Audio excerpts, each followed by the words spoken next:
13th, 2020. Would you please join me for the Pledge of Allegiance? I pledge allegiance to the flag of the United States of America and to the republic for which it stands, one nation, under God, indivisible, with liberty and justice for all.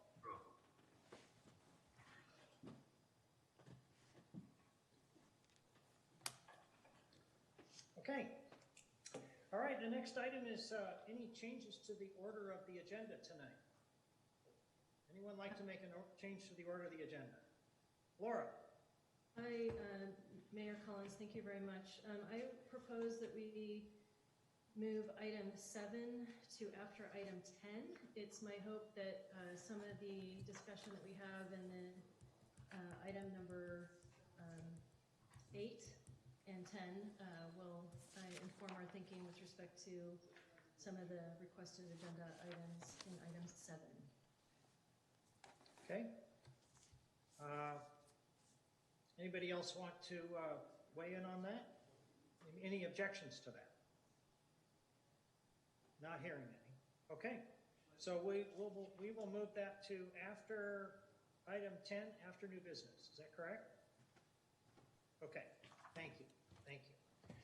All right. Next is public comment.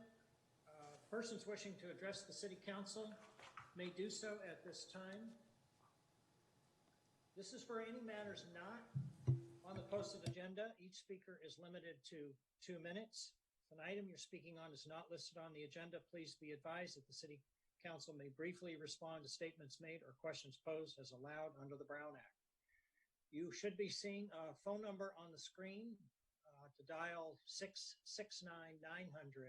669-900-9128.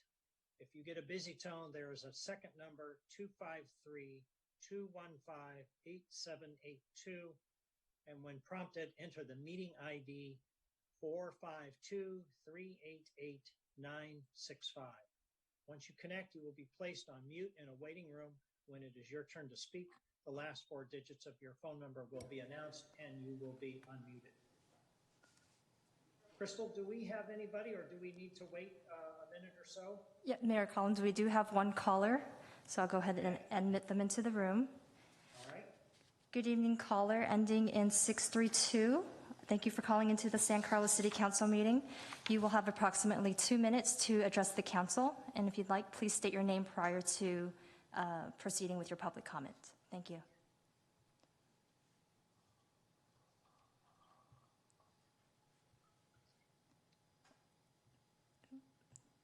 Caller 632, can you hear us? Yes, this is Sonia. Hello, Sonia. Hello, Sonia. Hi. Sorry, I'm trying to not have double. Am I supposed to talk right now? Yes. Yes. You may begin. Okay, so I wanted to just appreciate how much you guys are doing for the pandemic situation, and also just give my support for following the precedent that Oakland recently set by opening streets to, enough streets to encourage more exercise and safe distance, biking, walking, rolling, fresh air, getting outside, by closing them to cars except for residents who live there, deliveries, and emergency vehicles. I have a number of streets in mind that might work for, that wouldn't inconvenience people too much, and I think it might also help us use this time, the circumstances that are here, to move towards reaching our city's climate goals. There's a lot of families wanting to bike right now with small children. It's the perfect time to be out on the streets, but it's still a little worrying. It would be fantastic to use a few less used streets in San Carlos that aren't needed right now for through traffic to open them up. I'm thinking Eaton would be one, Howard would be one, Arroyo would be one, and then I'd love to see Old County Road be a northbound, 1-lane northbound for now, and also Cedar a northbound one-way, and Elm be a southbound one-way street, maybe with street parking just on one side.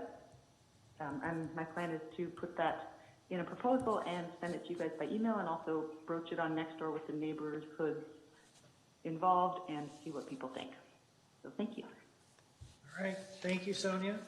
Crystal, do we have anybody else who has signed up to speak? It doesn't appear so. Nope. All right. Okay, at this point, we're going to move on to council communications and announcements. These are brief items from members of the City Council regarding upcoming events in the community and correspondence that they have received. They're informational in nature, and no action will be taken on these items at this meeting. Let's see, anybody who wants to speak? Crystal, I don't have oh, there I have something. Okay, I just needed to bring up my participant list. Mark, go ahead. Thank you, Mr. Mayor. I just had two comments that I wanted to make on two different topics. I was surprised by staff's recent decision to restart the San Carlos Avenue Safety Improvement Program. The COVID-19 emergency orders prohibit all construction activity other than that deemed essential to public health and safety. Staff told me there were 3 risks a restart would mitigate. 2 of those 3 risks, however, are purely financial in nature and have nothing to do with public health and safety. I don't want to spend public funds unnecessarily any more than anybody else does, but financial risks don't fit the exemption. The remaining risk is related to public safety, but in a fairly distant way. Moreover, the project, I believe, could have been pursued in a more limited way that would have substantially reduced even that risk. Does this matter? In one sense, no, because the one valid risk fits, however precariously, within the public safety exemption. But people who live in glass houses must be careful about throwing stones. It's good that staff wants to avoid risking taxpayer funds, but that risk is no different from a developer or homeowner wanting to avoid risking his or her fund on their project, which was shut down. If we're all in this together, we should all be equally compliant with the regulations. On a different subject, I wanted to talk briefly make a comment about unnecessary business activity. Because there isn't yet a vaccine for COVID-19, we have only one tool today for combating it, and that's breaking the cycle of infection. That protects individuals and conserves limited medical resources. It's also the main reason why business activity was curtailed. Under the regulations, only certain business activities are allowed. That's business activity, mind you, not business per se. Businesses allowed to operate must only offer services deemed necessary. Just because one part of a business is necessary doesn't mean it is. So it's my hope that most of the businesses that I'm familiar with in town are in fact following this guidance.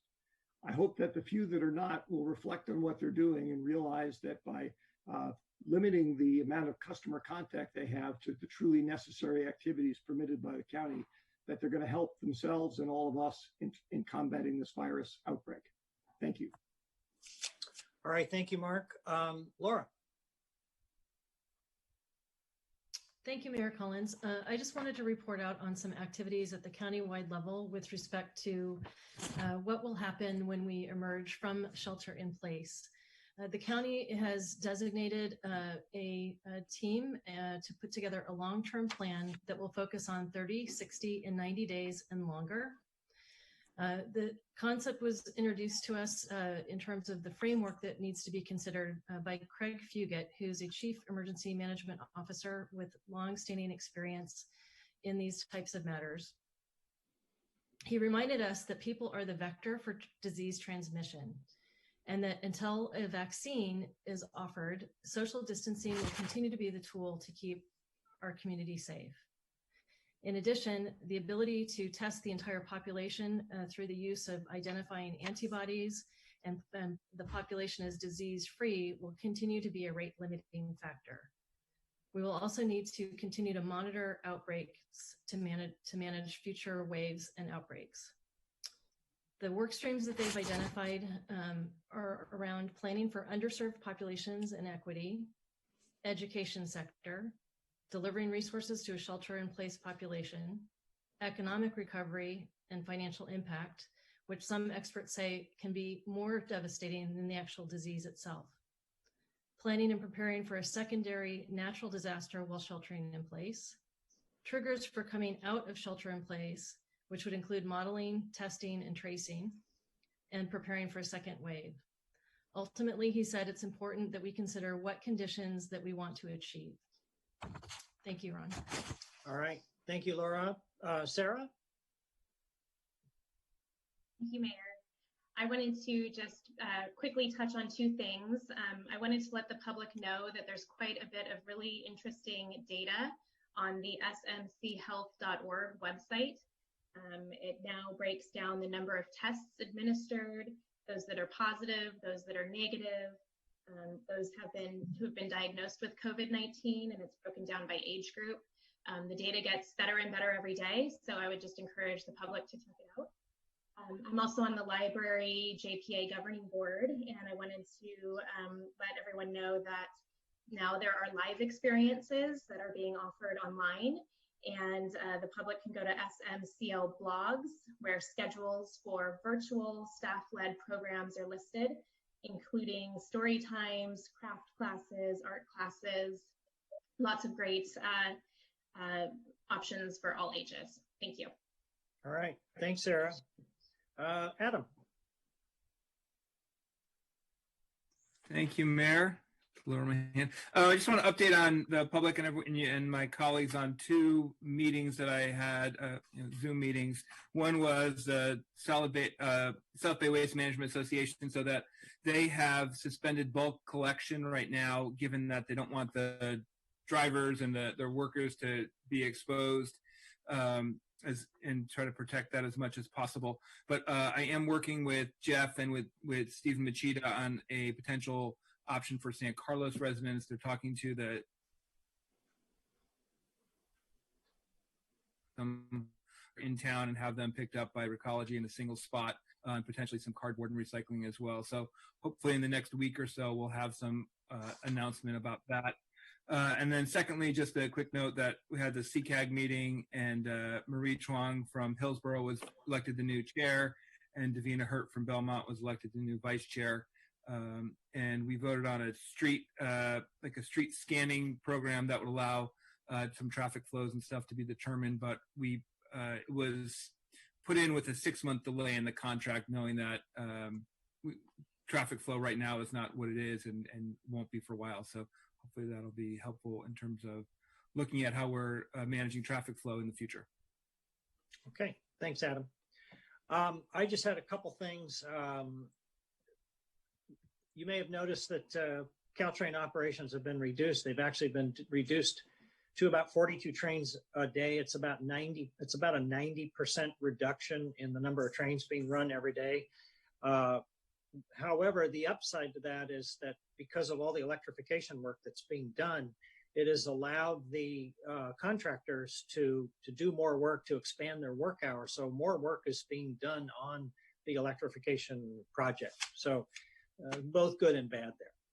Okay, did anyone else have any other comments that they wanted to make? Sarah, I still saw your hand up, so I wanted to ask. Okay, all right, well, let's move on. The next item is a consent calendar. Are there any items that anybody would like to remove, or is there a motion to pass them all? Mr. Mayor, I'll move approval of the consent calendar. Second. Okay, there's a motion and a second. Any discussion? Crystal? Councilmember McDowell? Yes. Councilmember Obert? Yes. Vice Mayor Parmer Lohan? Yes. Councilmember Rack? Yes. And Mayor Collins? Yes. Okay, Okay. consent calendar passes. We are now skipping item 7. We're going to move on to item 8, reports to council. These are updates on key city projects and city department heads and staff and city council subcommittees. They're informational in nature, and no action will be taken on these items at this time. 8A is a report on an update on the coronavirus pandemic. Is that you, Jeff? Yes, it is, Mr. Mayor. And I'll just wait for the PowerPoint to come up here. Okay.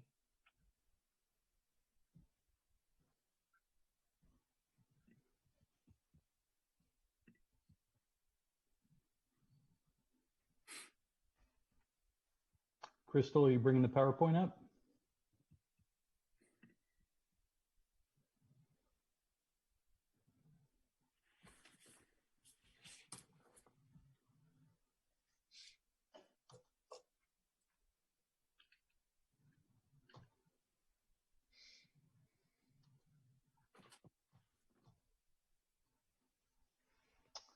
Great, thank you. So I'll be giving this report myself, and I'll just be kind of speeding through it. We gave a long report at our last city council meeting, and we've been putting out quite a bit of information in daily updates to the public via the city's website and our e-notify tools, social media, and whatnot. And as you might imagine, there's quite a bit of information. I just need to figure out how to move this. Nope.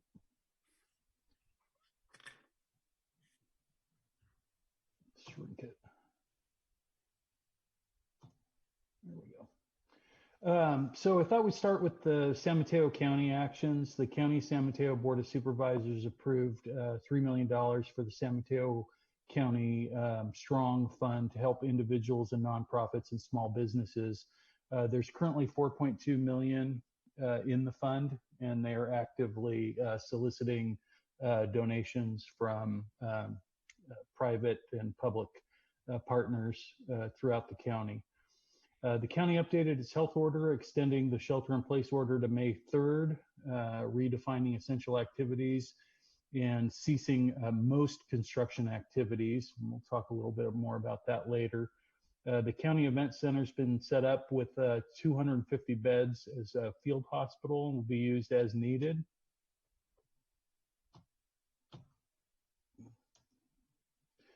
The county issued an emergency order on residential evictions for non-payment of rent and lease payments due to COVID-19, so there will be no evictions while that order is in effect. The county enacted a commercial eviction order for businesses with gross receipts below 2.5 million for the unincorporated areas. I believe the cities of San Mateo and South San Francisco have also adopted a similar ordinance. The county postponed the deadline for the second installment of property tax payments to May 4th, but cities were notified that that would not have an impact on us receiving the funds, so it's just a slight delay there. In terms of state actions, the governor issued a statewide shelter-in-place order. The state's been working with FEMA and other partners to get the resources that it needs and deployed out into its counties. I know our counties work very closely with the state to make sure that our needs are being met here in San Mateo County. The state's also taken over the Fairfield Inn from the federal government. They're not currently sheltering folks there, but they're holding on to it as a potential alternate care site if it's needed.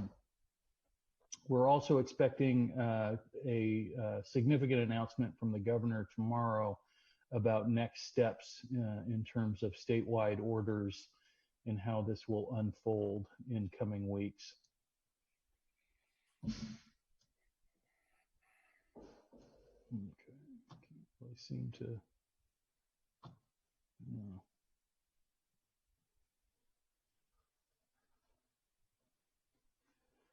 I don't know if it's just moving really slow.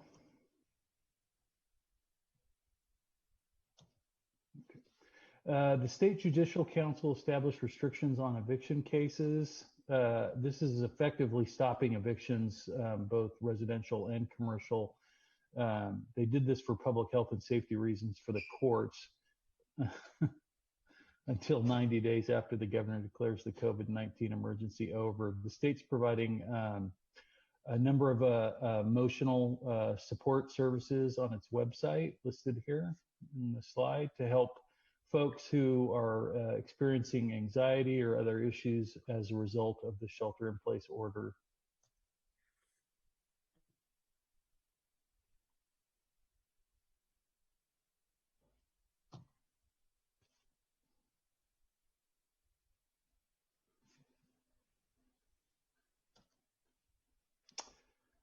In terms of federal actions, The federal government has postponed the due date for filing income taxes to July. They've opened its stockpile of medical and protective equipment and supplies to areas needing them, requested supplies from other countries and U.S. industry, which are being received sporadically and then deployed out to the hardest hit areas that are in need of these supplies. They passed the CARES Act to provide funding to various segments of the economy and will consider additional funding as the needs grow. In terms of the community of San Carlos, we've had 173 folks offer to volunteer in one capacity or of another.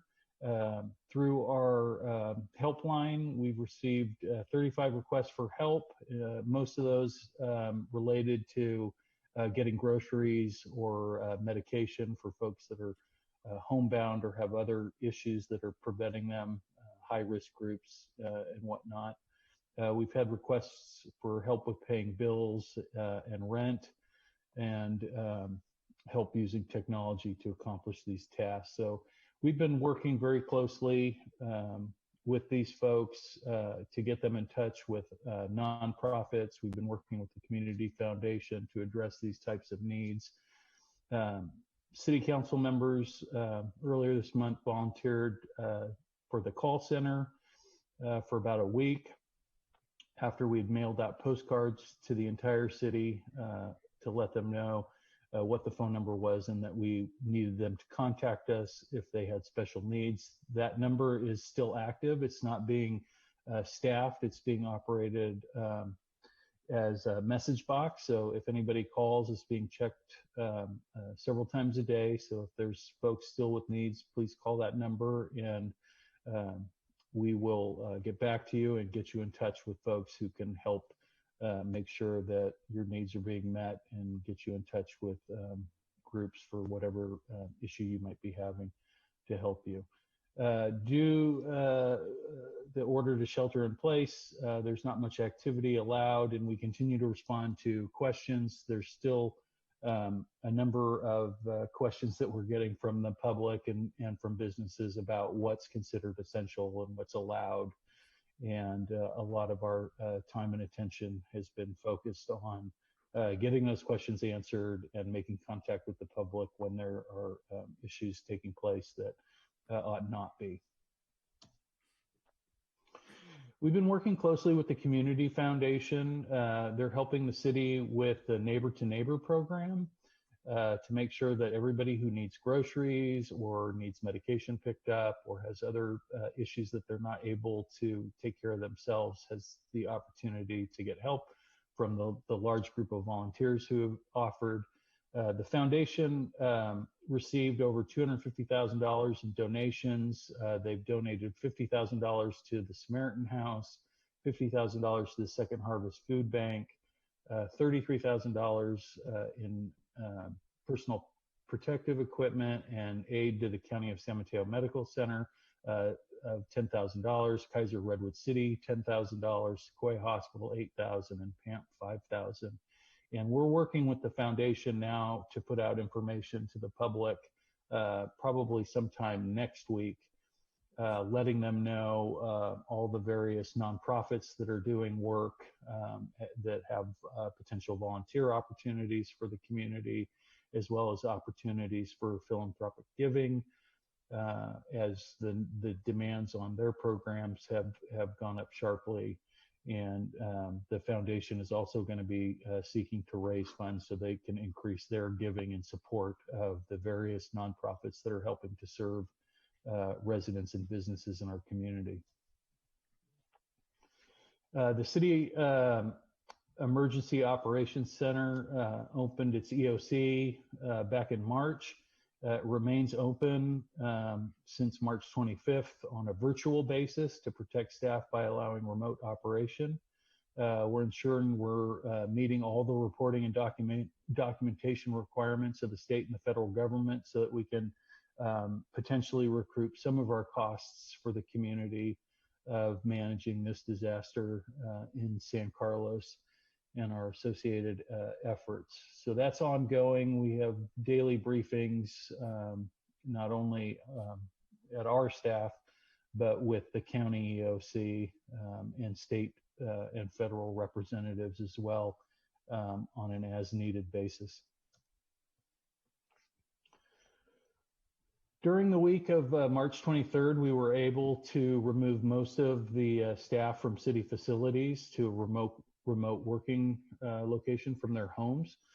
Some are coming in to provide services that can't be done remotely, such as mail sorting, distribution, receiving deliveries, payment, payroll, some IT support, and some public works maintenance tasks that have to be addressed as they arise.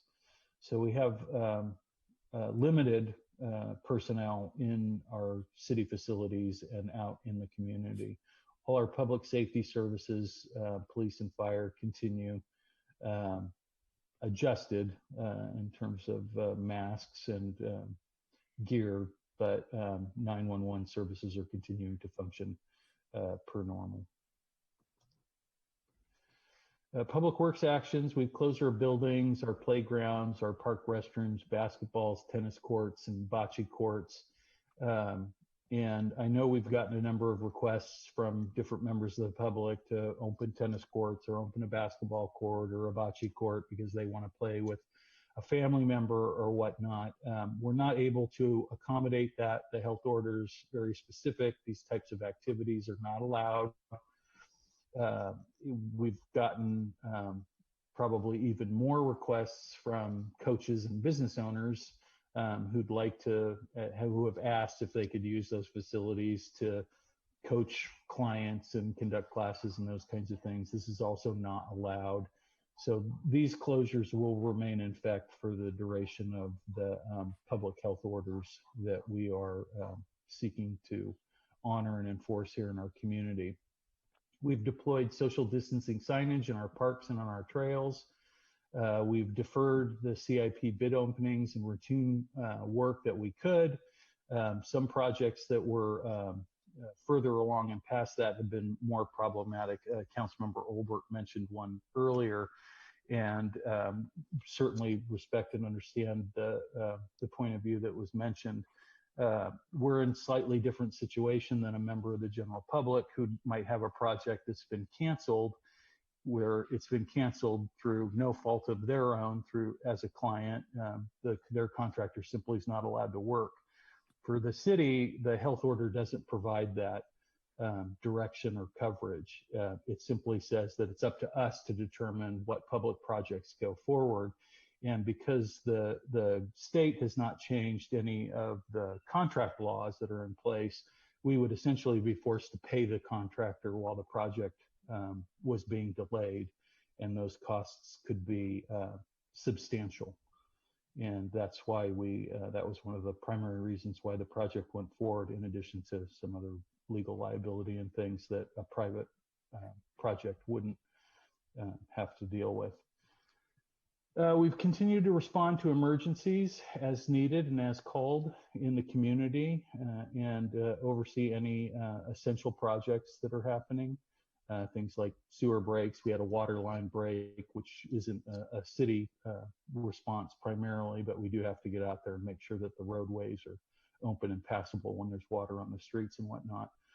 And then we're working, as Councilmember Rack talked about earlier, to implement an alternate bulky item collection program where we'd have large container bins where folks can bring those things if they're building up at home until Recology starts their program back up to begin collection. The Sheriff's Office staffing continues to be maintained at normal levels. We continue to reinforce the parameters of the county's health orders with public outreach and education. We continue to go by Home Depot to help educate the day laborers that have congregated there. That is not allowed.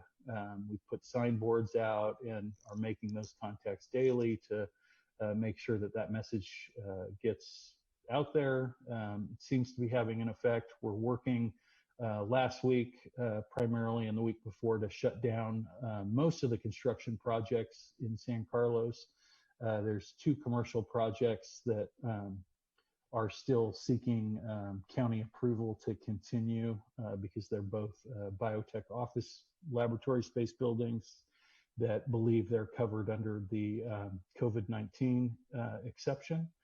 There are a handful of multifamily projects that are allowed to continue under the health order because they contain affordable housing units. So those are ongoing. And then there's a few projects around town where because of health and safety issues, they're being allowed to continue up to a certain point. One project was at the point where they had dug a large hole to do foundation work, and now they're having to stop. So they need to do work to shore up that hole so it doesn't, cause any slides or damage to neighboring properties, and make the site safe so that they can so that it can be left until they're able to resume work. So you'll see some sporadic construction. We do get calls every day and reports every day of construction happening in town. We're responding to those, and in most instances, letting those contractors know that they are in fact not allowed to continue with that project, and referring them to the county if they believe that they're an essential project and that they're exempt under the order. If the county says that they are, then we'll allow them to continue. We're doing a lot of patrol out in the community, trying to be as highly visible as we can. We've got folks in our parks deterring organized sporting activity and group gatherings and that kind of thing. We haven't had too much of that, but it has occurred several times. So we'll continue to take those calls and send resources out to ensure that those gatherings are dispersed and hopefully don't persist into the future, as we all do our best in our part to honor the social distancing and health guidelines recommended by health experts across really the world. We have had several arrests for theft. Construction site thefts have been on the uptick. There have been some domestic calls with more folks at home. It's unfortunate, but we'll continue to monitor that and to respond as quickly as possible when we get those types of requests. Parks and Recreation, we've canceled our youth center and adult community center facility programming. Those facilities are closed. All recreation programming has been canceled through May 3rd. We've launched a virtual recreation center website through the city's website. If you visit the Parks and Recreation page, you can find those link to those programs. We're engaging with our youth center members through Zoom on a drop-in or call-in Tuesday and Thursday afternoons. We're working with the Carrington Cupboard to expand grocery program and removing any age restrictions or other restrictions that the program had historically had, so that we can make sure that everybody in our community who needs food has the ability to access that. And we've deployed staff to our parks to observe group gatherings and notify police if their presence is needed to discourage whatever's been going on. Community Development sent out 250 notices to residential permit holders, notifying them of the COVID-19 construction restrictions. As I mentioned, some projects will need to complete structural work, such as critical engineering and retaining walls, before they can safely close down those projects. So some limited work will be taking place. We're working closely with the Sheriff's Office, communicating shutdown requirements to permit holders on active sites. Most of our contacts with the contractors in town have been very good. We have had some pushback from a few, and we've encouraged them to shut their job down immediately and then contact the county if they want to make a case for being considered an exempt project under their various categories of the health order. As we mentioned, we'll have one public works project beginning this week, the San Carlos Avenue Pedestrian Improvement Project. We've got several housing projects that are continuing. Those are the affordable housing projects. So if you see some of those mid-size apartment or condo type projects continuing, they are allowed because they have at least 10% of the units in the project are affordable. So they were exempted under the county and state orders. And we're doing our best to keep the community updated on projects that are allowed and not allowed, so that folks have access to that information and try to determine whether or not they want to call in to report a project or not. We continue to do outreach with the community to provide regular updates and support to the community via our website, social media, and the community support newsletter and spotlights. We're overseeing the city hotline, as I mentioned earlier. We're working with the San Carlos Community Foundation on the Neighbor to Neighbor program. We're monitoring social media, trying to respond to any misinformation or questions that come to us via social media, and encouraging the public to contact us with questions, particularly if you see something on social media that doesn't strike you as quite right. We'd be happy to check in with you. It's easier to get the correct information out earlier on before some of the rumors take hold and create uncertainty and panic in the community. We don't want to see that happen. We will be putting out another focus newsletter, as I mentioned earlier, sometime next week to the community, focused on nonprofits and those types of programs that are available to residents in San Carlos, either for them to support or to take advantage of the programming because they have needs. We're continuing to work with the county PIOs to ensure consistency in messaging and other needed support so that we have accurate information across all platforms in the county. We've posted signs and banners at various locations to remind the public about gatherings and the need for social distancing.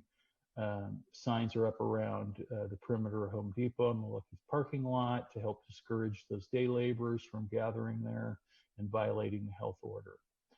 We've got signs and banners up at all our parks that are open, and the 3 electronic signs that we have with varying messages we move around as needed.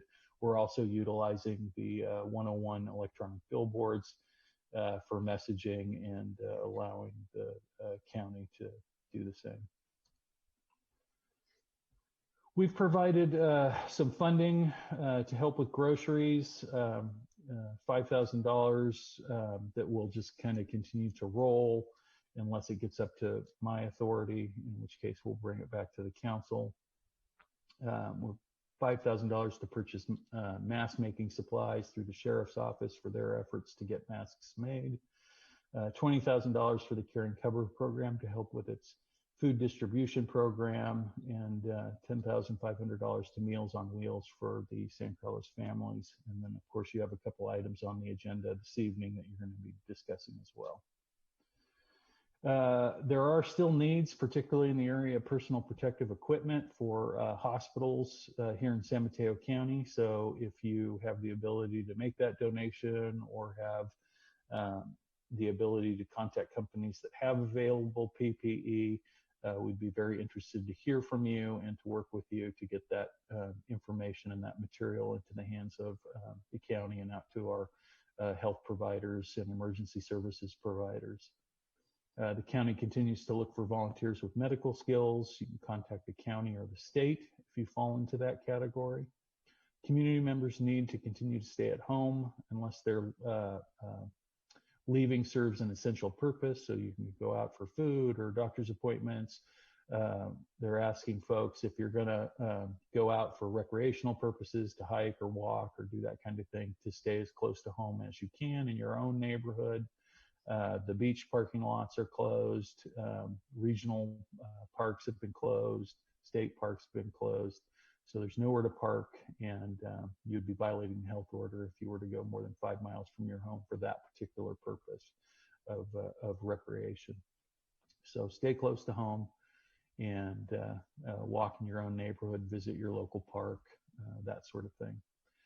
Community members need to wear protective face coverings, masks over their nose and mouths when interacting with others outside their home.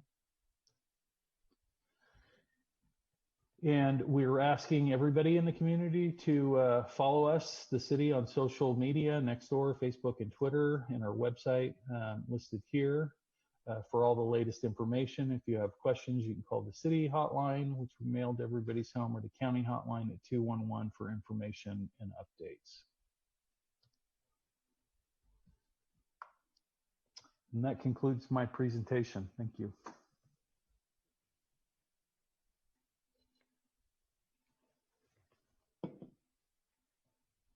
Do we have some questions of Jeff? Mark. Thank you, Mr. Mayor. Thank you, Jeff. Good presentation. Just one quick question, actually, towards the end of your presentation, and it concerns the advisory about wearing face masks whenever somebody is outside. My understanding was that that was a recommended thing, but not a requirement. And I just want to make sure, number one, whether it is in fact a requirement, and if it is, if you happen to remember when it became a requirement. You know, in this instance, I think I'll have to ask either Greg Rubens or Tara Peterson about that particular item. That's fine. Because to be honest, when I read that, it caught me off guard as well. Me too. That's probably my fault. This is Tara. It is recommended only. So you're correct, Councilmember Olbert. It's just a recommendation. Okay, that's fine. As I said, listen, it wouldn't surprise me if we moved in that direction. It's just that I wanted to make sure whether we actually had or not. So thank you for clarifying that. Okay. Anything else, Mark? I muted myself too soon. No. All right. Laura. I think you're next, Laura. Go ahead. Thank you, Mayor Collins. Jeff, just two quick questions. What does PIO stand for? Public Information Officer. Great. Sorry, I thought I was muted. Okay, and then by my simple math, it appears that the Community Foundation still has about $83,000 left over. Was that $250,000 specifically for COVID response? And if so, do they have plans for the balance? And do you have some sense of what that will be, how that will be allocated? I had a meeting with them last Thursday, and it sounds like the balance, first of all, the $250,000 was for COVID. It actually all came from one donor. So the donor has been involved with how that funding would be distributed, as you might imagine. And what I understand is the balance of that money likely is going to go towards small business programs, and they just weren't quite sure yet, as of last week, what mechanism that would be the best to help meet that need. I think they're talking to San Mateo County Strong and the Silicon Valley Foundation as possible partners that they could make a donation to. That's a new foundation, and they're not looking really to run their own programs where they would fund things directly or businesses directly. They're looking to give to other organizations that already have that capacity and would be supporting small businesses. So I know that's one goal for the remainder of the money. Great, thank you.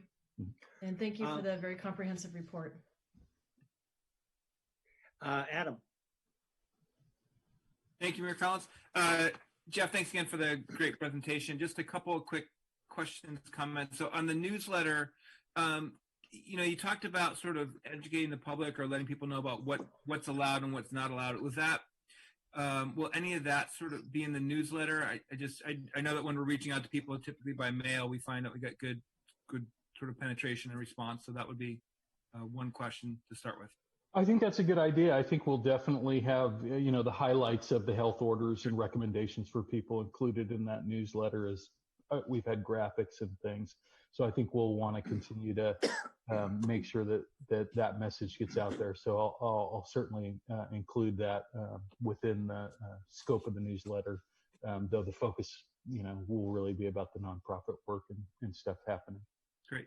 And then just my second kind of comment was, how is it, in terms of you said that we've got the sheriff's department or our police out. You're here. You got the parks folks at the parks kind of monitoring stuff, and how has the impact of that been? Have we been able to manage that? Are you guys feeling like it's overwhelming in terms of the amount you're getting, or it's something you could manage pretty well? And just as an add-on to that, I'm starting to hear like people are starting to come out in their neighborhoods and sort of do, I don't know, some sort of like happy hour kind of things. Is that maybe some clarification on that too? I mean, there's social distancing, but not and staying in their neighborhoods, and kind of how that might play out. Yeah. As far as I understand the health order, most of those sort of impromptu social distancing gatherings, and I've seen images of some online, they actually wouldn't be allowed in this county because I think it's anything more than 3 people. Greg, correct me if I'm wrong there. It's actually no gatherings are allowed. Okay. I thought, yeah. Unless there's an exception. And right. Family members that live together can gather. Family members who live in the same household can, without a limit, if there's 10 people in one household, they can gather, but someone from outside that household, even if they're from the same extended family, are not allowed to gather with them. Yeah. Most of the calls that we've been receiving have been along the lines of either like impromptu sporting activities taking place at parks, like pickup soccer game or, football game or something. We have had a couple of examples of organized sports teams getting together for a practice, which is certainly not allowed. And then we've had, just sort of a lot of calls about construction or business type activity that folks suspected was not allowed. And in most instances, they were right. It was not allowed. And so we respond to that. But I have to say, it really has not been overwhelming. It's really, when you think about it, pretty remarkable how our community has really embraced the health order. And I think, as was mentioned earlier, I think Sarah brought it up about the health data and how interesting and hopeful it is that, we're really seeing a change in the numbers in the county to the positive on this. And, that's in no small part, due to, the efforts and activities of our residents and residents in other communities who've, really embraced the health order, understand its purpose, and are really trying to follow the spirit of that. So it's really pretty remarkable how many, how few calls we're getting when you think about it. And so I'm very encouraged by that. And we definitely have the resources right now to keep pace with the activity that's out there. If that changes, we'll be prepared to address it. Great. Thank you, Jeff. And I appreciate that's great to hear that people are sort of abiding by the order and that we're doing well. So thank you. All right. Mr. Mayor, may I follow on something that Adam brought up there? Sure. Go ahead. Thank you. And I'm asking this mostly because I was curious about a situation that was reported on social media the other day, which caused me to have a somewhat in-depth conversation with Chief Dury. And what I want to make sure I understand is that whether or not, to what extent does the regulation about group interactions cover things that are happening on private property or inside somebody's home? The specific case here was a purportedly large, noisy party in somebody's backyard, which concerned some of the neighbors. And the upshot of the whole thing, and I don't want to put words in Chief Dury's mouth, but if I understood him correctly, the upshot of the whole thing was deputies did go out and check it, but because those types of things are either indoors or, in this case, on private property out of public sight, the enforceability of the rule, if it exists, doesn't apply. So I'd just like to get a better understanding of that, just so when I get asked the next question about that, I'll know what to say. Okay. I think I'll ask Greg Rubens and Chief Dury to speak to that. I'll start, Councilmember Olbert. Yeah, the issue, I haven't seen any informational report about the incident, but as I understand it, all of the activity were out of public view, and the allegation or complaint from neighbors was that it was an illegal gathering. The issue when we have that is like any other illegal activity in someone's backyard or inside the house out of view is the sheriff still needs to have probable cause to enter a property, and there's a great body of case law about what constitutes probable cause. And in that case, the deputies on scene felt that they didn't have probable cause to enter. In order to enter under those types of circumstances, the procedure is to get a search warrant. But oftentimes when the deputies show up to inquire about something, the hearing kind of breaks up and it's over before anything like that can happen. So I think that's my understanding what happened here. If there was a gathering, it broke up shortly after the deputies arrived at the property, and they were aware that something was that a complaint had been made. And I think that's a summary. What I understand happened, but perhaps there's some more granular detail that Chief Dury could add to that. I do have a few things. Councilmember Olbert, when we spoke the other night on the phone, when the deputy responded, he was already on another hit and run call in the city. And by the time they cleared that scene, he went by and everything was quiet. So there was no loud party, anything that he could see from the street level. And but like I told you before, and Greg Rubens touched on that. Yeah, we would need probable cause to go inside the house. We just couldn't go because someone said there was a loud party. We would need to get a search warrant, and no judge would sign a search warrant for the health order and a misdemeanor. Got it. Well, thank you both for explaining that. And I appreciate your educating me the other day about that, Chief Dury. So certainly, you actually understand it correctly. That whatever the regulation is that the county has promulgated, which by the way I support, enforcing it is a somewhat different issue, and it has to go through the filter of probable cause. But rest assured, we do respond to every health order call we get. We respond. We send a deputy out to every single one to investigate it. Good. Thank you. Certainly. All right. Thank you, Chief. And Jeff, very good presentation. A couple things I just want to make sure I understand in your presentation. It is true that the trails are open. Is that correct? The city trails? That's correct. Okay. I did get a text today from one of our more well-known residents who was walking on Big Canyon Trail, and he had this suggestion that maybe it ought to be one way because of people passing each other, and it's, you get into these issues where the trail's narrow and it's impossible to, keep your social distance from people. And I don't know if that's something that Parks and Rec has talked about or what ought to be considered or what, but the resident did have that concern, so I thought I'd pass it on. I appreciate that. Yeah. Yeah. Probably be pretty difficult to enforce. Okay. Yeah. And then the other thing was with respect to the, people out and about and the social gathering aspect of it.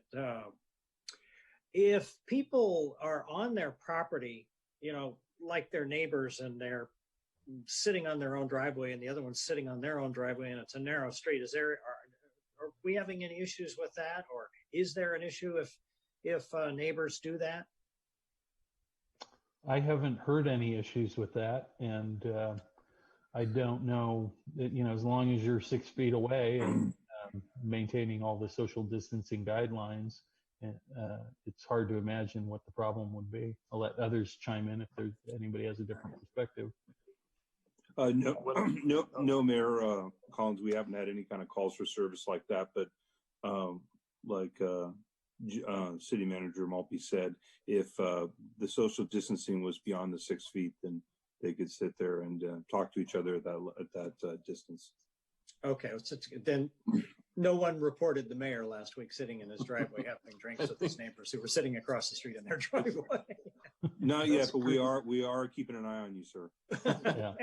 That's very creative, Mr. Mayor.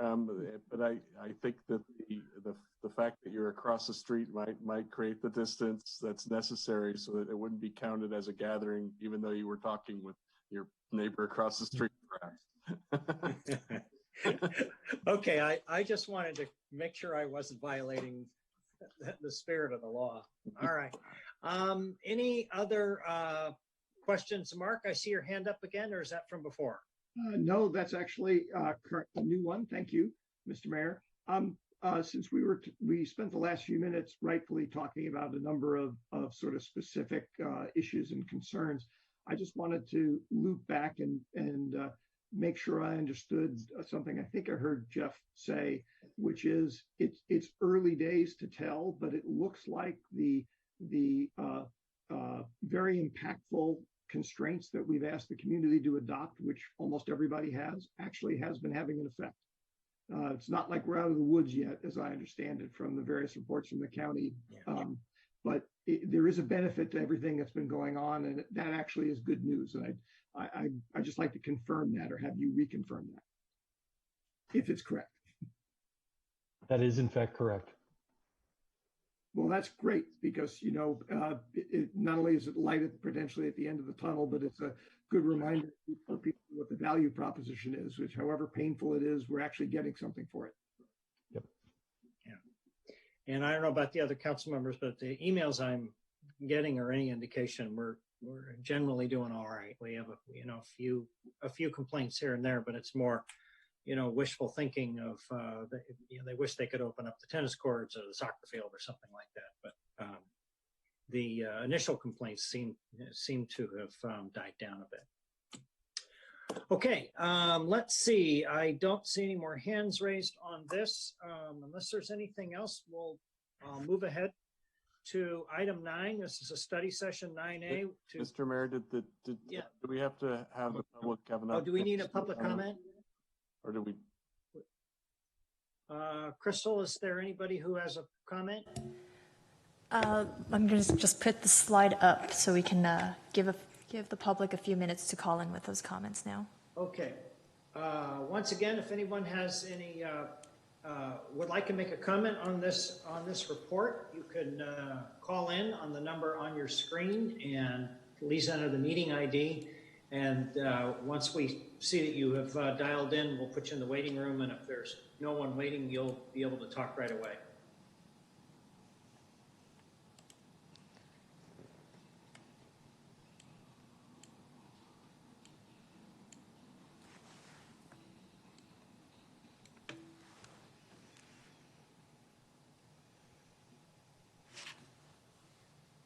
Crystal, I don't know how long the delay is from the time we speak to the time it shows up on TV. Sometimes about a 15 to 20, 30-second delay. Okay.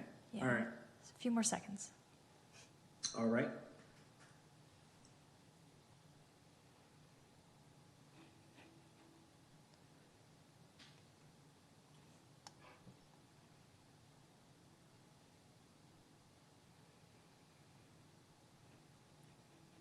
So are we good? No calls? Yeah, I'm not seeing any calls. Okay. Thank you. All right. We'll now move on to item 9, study session, discuss and direct staff concerning a moratorium on commercial evictions. Thank you, Mr. Mayor. This is the staff report that you see in your packet. There's been a lot of activity in the state about residential and commercial evictions. The discussion started pretty early in the crisis, but on March 16th, the governor issued an executive order that essentially authorized local agencies to take action on residential and commercial evictions. Under that authority of that order, the County of San Mateo issued a countywide order, including in the cities, prohibiting residential evictions for non-payment of rent, where a resident can show that they were unable to pay rent due to loss of job or other impacts from COVID-19.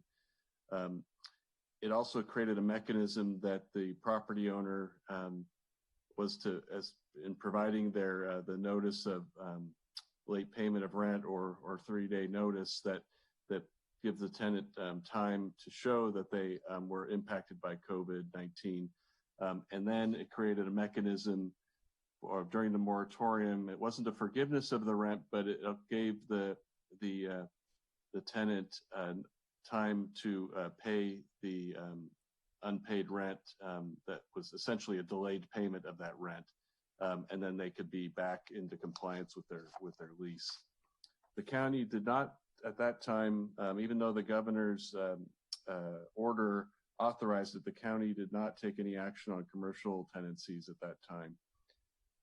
The other cities took up the idea statewide, including in Southern California. In San Mateo County, the first city to take action was the city of San Mateo, which on the 23rd of March issued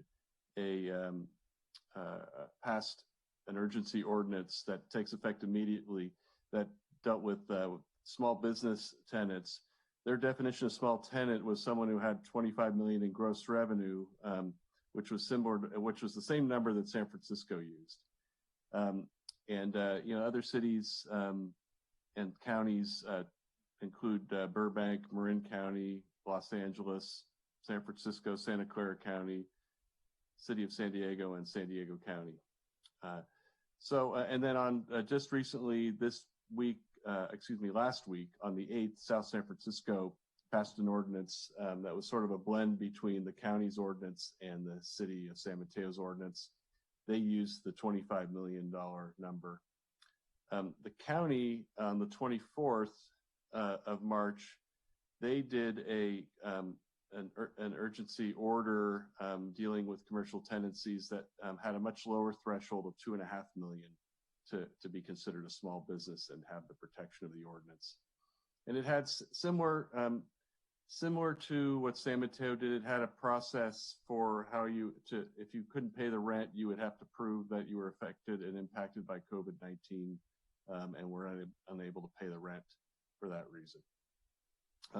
Enforcement of all the ordinance had in common that enforcement violation would be a misdemeanor, and it provided that a tenant who was served with a complaint for unlawful detainer could use the non-compliance with the ordinance as a defense to the action.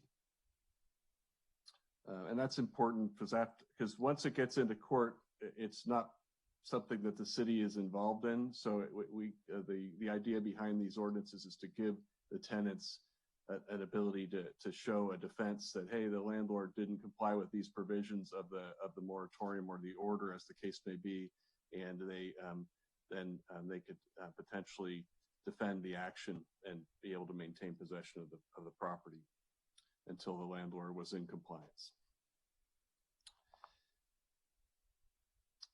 Then on March 3rd, it moves pretty fast statewide. So on March 31st, the governor then decided to issue his own statewide moratorium on residential evictions. So very similar to what the county enacted countywide, but the county ordinance applies in the county of San Mateo, but now all across the state, wherever there's a residential eviction being considered where someone couldn't pay their rent because of COVID, they have a defense now, and those evictions can't go forward. And if that wasn't enough, on Monday, April 6th, the Judicial Council issued 11 emergency rules that have the effect of preventing any unlawful detainer actions from being considered by court. So it's actually another layer of protection. The emergency orders by the emergency rules by the Judicial Council took effect immediately and expired 90 days from the termination of the emergency orders by the governor. So that, in my opinion, effectively would prevent any kind of evictions, residential or commercial, until the end of the year. Now, they wouldn't have the additional protections that South San Francisco and San Mateo put into their ordinances about notice and deferred payment payment plan if they were behind in their rent.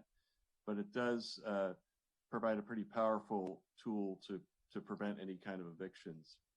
And then finally, the sheriff is not currently processing any eviction orders in residential or commercial settings, and that's in response to the COVID crisis as well. Now, there's some help for commercial tenants in the CARES Act that was enacted on March 31st.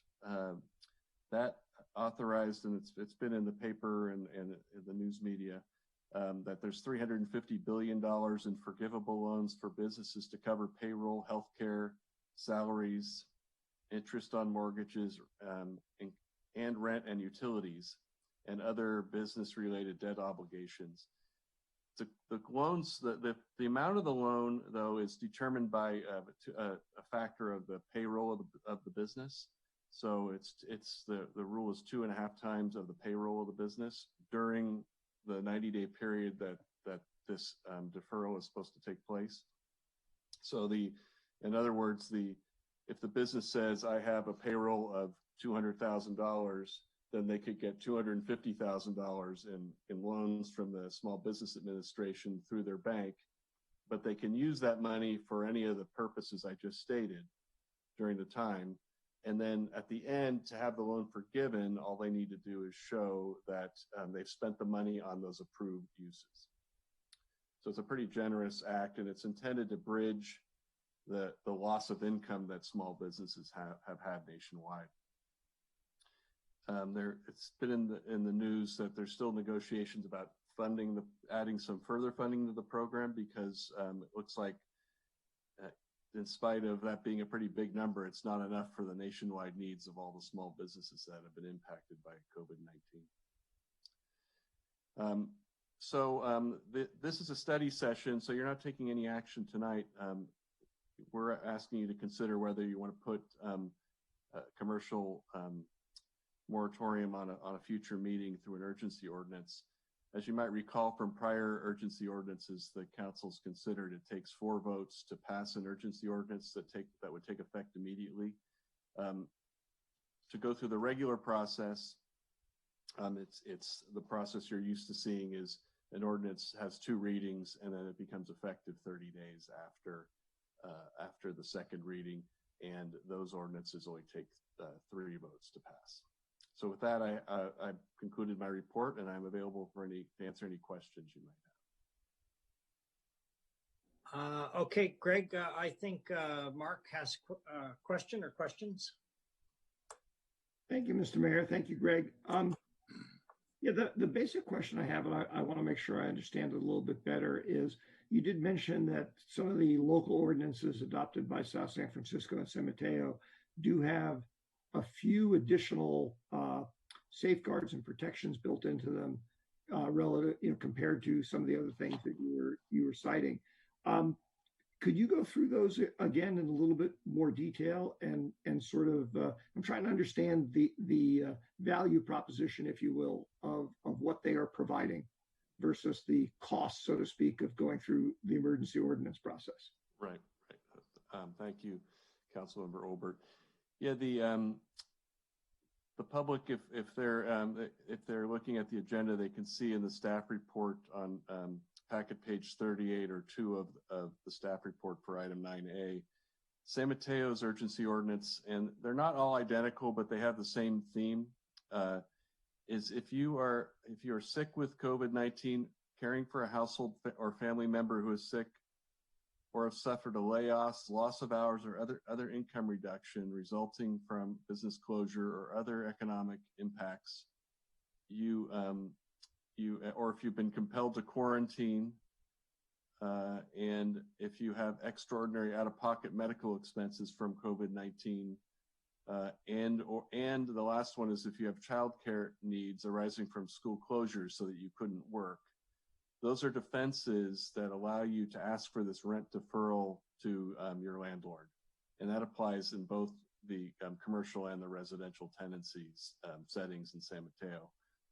And so the difference between San Mateo and the county primarily is some of the time frames are a little different, and the amount of if you're a tenant in the county, it applies in just the county areas, and it's only $2.5 million of gross receipts is the threshold for you to qualify.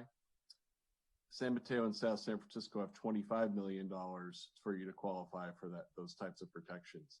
So that's the biggest difference, I think, in the ordinances. Now, the statewide regulations and especially the emergency rules that the Judicial Council passed, they don't have those additional protections, but they do have the certainty that there's no possibility of an eviction for at least probably the next 8 to 9 months.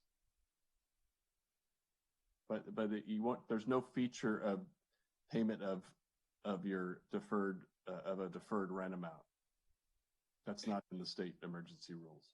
So I guess I'm still trying to parse that difference a little bit. I mean, the Judicial Council stuff, broadly speaking, strikes me as a process control. Basically, it says, well, look, hey, whatever the law would allow the various parties to do, we're just not going to let any action take place for some period of time.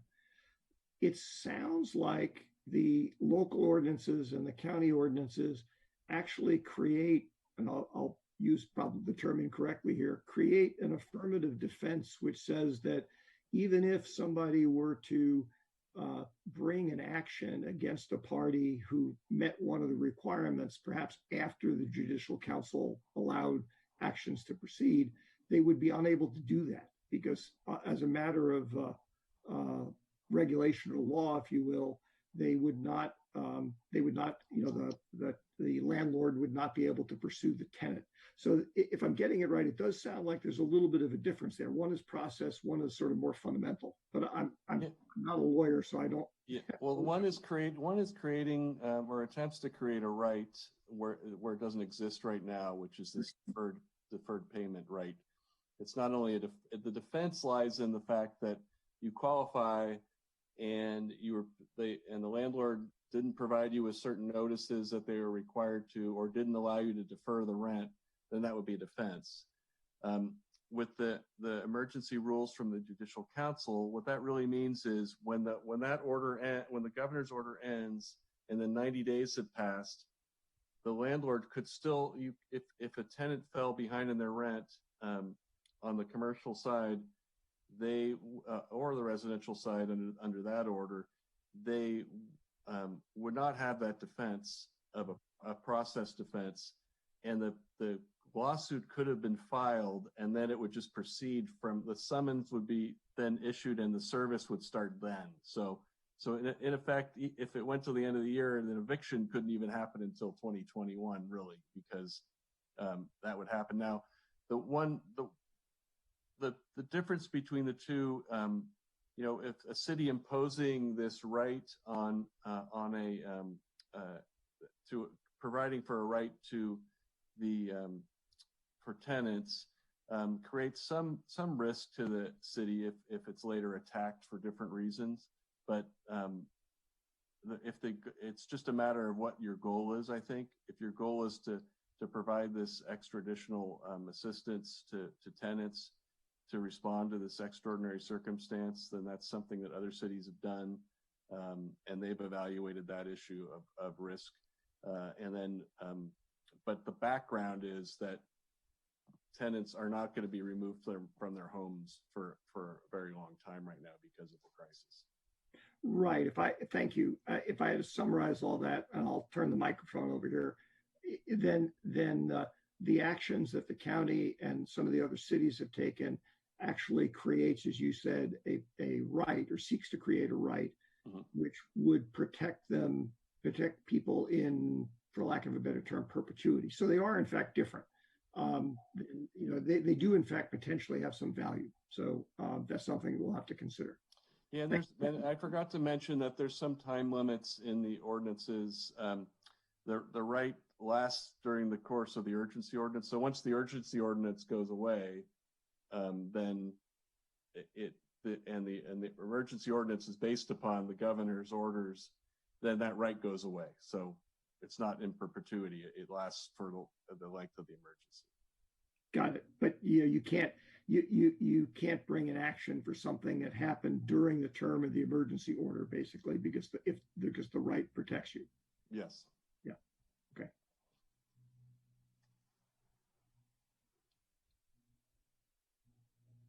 Sarah? Ron, I just have 2 questions for you, Greg. One, I'm wondering if you can just walk us through a little bit how you got to the date of the end of 2020 as when the eviction could potentially occur. Just kind of walk us through Sure. that. And then also, could you just discuss a little bit more detail the risks that we would be facing if we were to proceed with this proposal? Yeah. Okay. On the first question,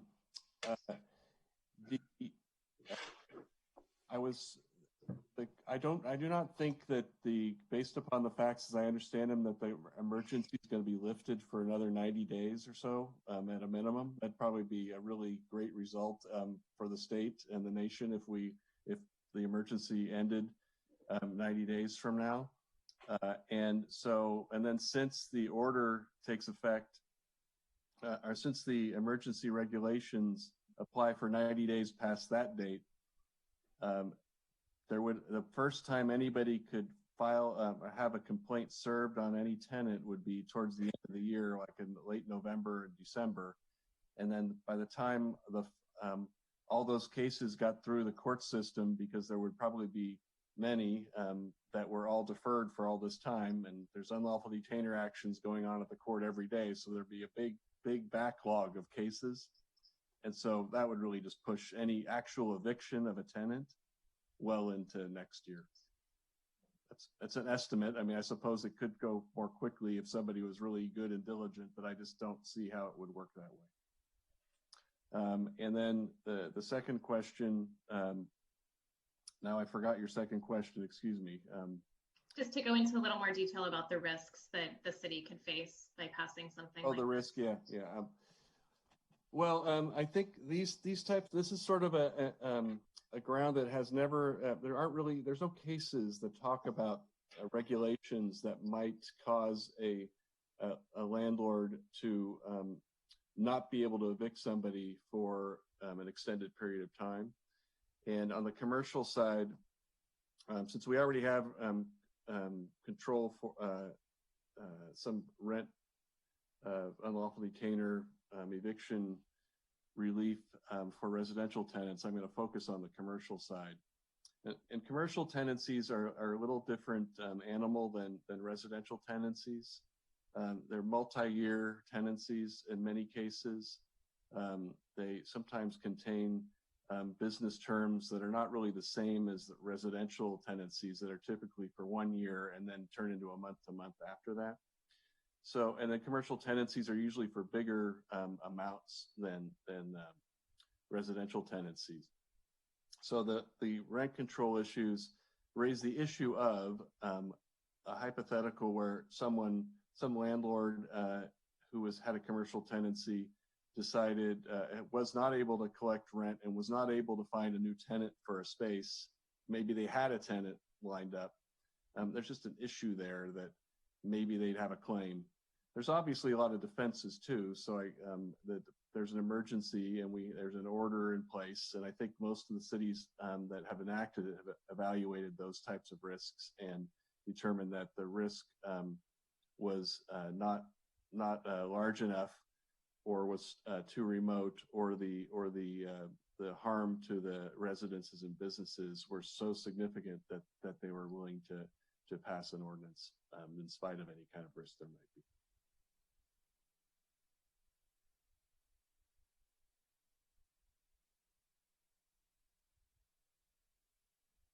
I think your council member. Sorry about that. Sarah, I assume your questions are answered? Yes, thank you. All right, thank you. Adam.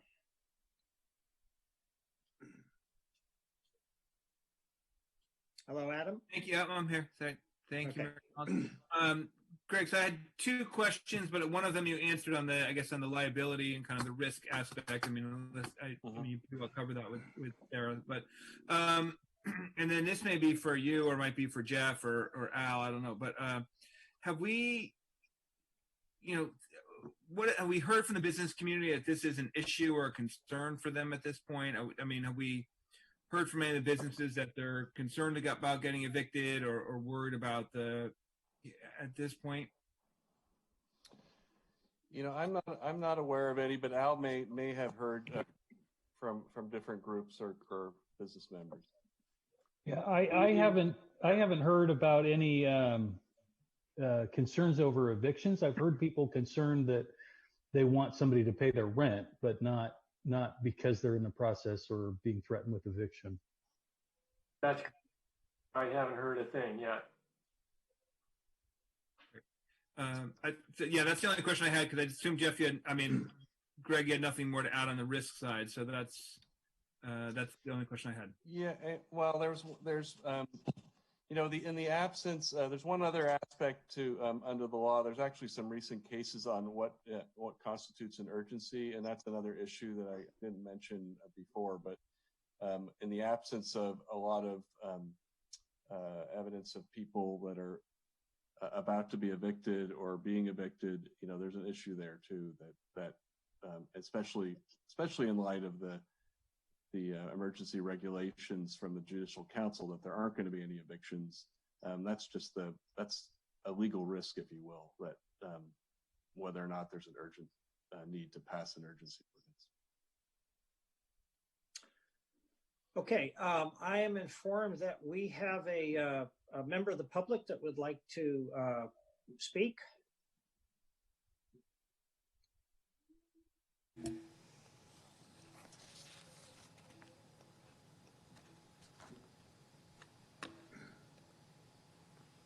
Are they ready to go, Crystal?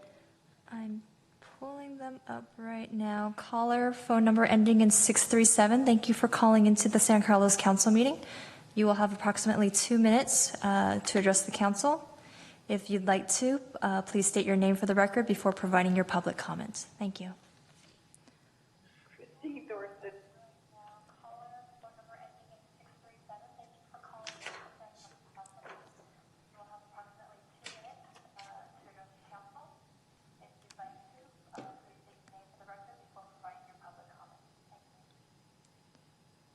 Christine Thorson.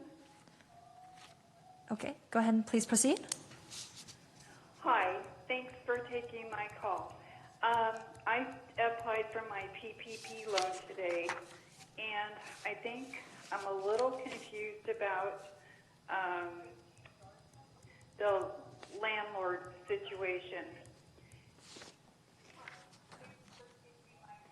So the situation with the PPP loan is that it does include your rent for a 2-month period of time, but there's a formula that has to be used. It's not too complicated, but it's complicated enough. Eventually what happens is 75% of the loans that you get under the PPP CARES Act has to be spent on payroll.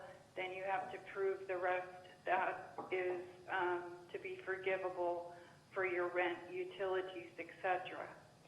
So I'm going to be writing a letter to my landlord, and I'd like to know if the information you've provided tonight is going to be published somewhere so I can cite it in my letter to my landlord, asking for some kind of deferral or something, because there's been no communication at all. Okay. Crystal, did we have any other members of the public that would like to speak? I'm not seeing any at this moment. All right. Jeff or Greg, could you give us any guidance or feedback on the caller's questions? Yeah, I'd be happy to if I understood. First, the council wouldn't be taking any action tonight, so there wouldn't be anything, any ordinance put in place for this person to cite in their application. I think maybe there's a misunderstanding there. I think maybe what you were talking about as far as the Department of Justice and that protection. Yeah, this is City Attorney. There is a staff report that you can get online that has a summary of the laws, including the emergency rules from the Judicial Council. That might be what you're referring to. Okay. And I think it's pretty clearly stated there. And then you can go to the Judicial Council website, and that order, the full order is there. I was focusing on the evictions protections portion of the order, but there's other parts of the order as well. But it's pretty clear. Okay, because under this loan program, it's a little bit of a catch-22 in a sense that if you don't make some kind of an agreement with your landlord and you don't pay your rent, then you end up owing it in the CARES package. That's the way it's working. Right. Yeah. So. There's some. It's pretty complex. So. It is. It's pretty scary too. So, well, thank you for taking my call. I appreciate it, and thank you for the reference. All right. Thank you. Thank you for calling. Bye. All right. So, discussion. Just wondering where we want to take this.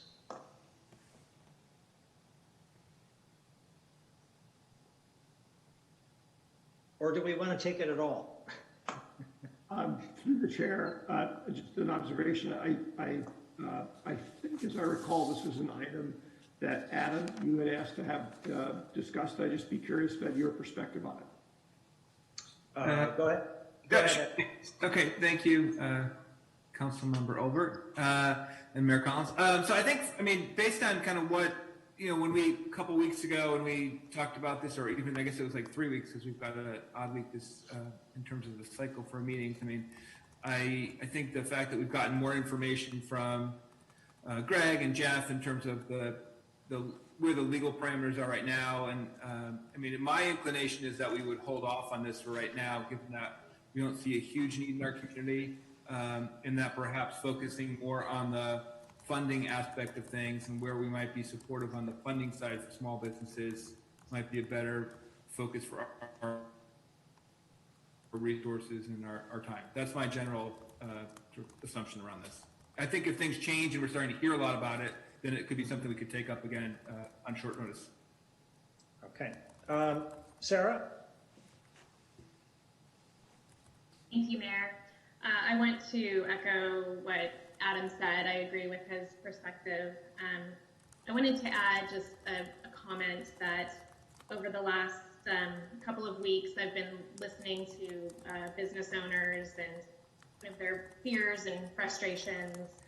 We also had the opportunity to review a survey done by the San Mateo County Economic Development Association, and they surveyed 90 business owners here in town. And that information from that survey was quite sobering for me. And it seems like what's coming up time and again is that businesses haven't been able to negotiate more favorable terms with their landlords. And it seems like it's kind of for two reasons. Either one, the tenants just haven't asked their landlords yet for assistance. They've been hoping that the landlords would reach out to them. Or they have reached out and the landlord has said no.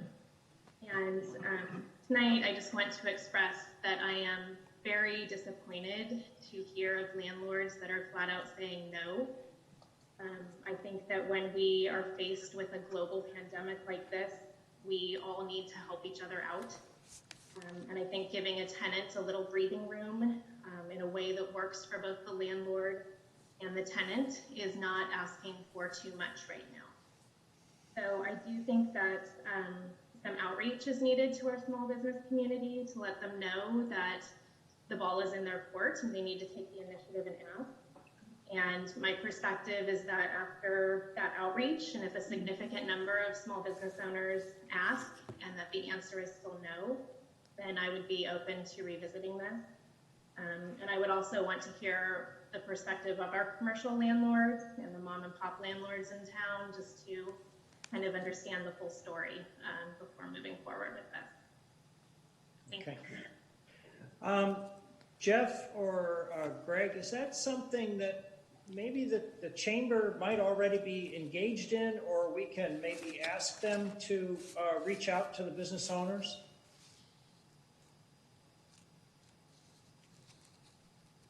I mean, I think we definitely could do that, right, Jeff? I mean, that. Yeah, we'll share that information and request with the chamber, and you know, we're having frequent communications with that group as well, and so we'll communicate it ourselves in addition to anything the chamber might do.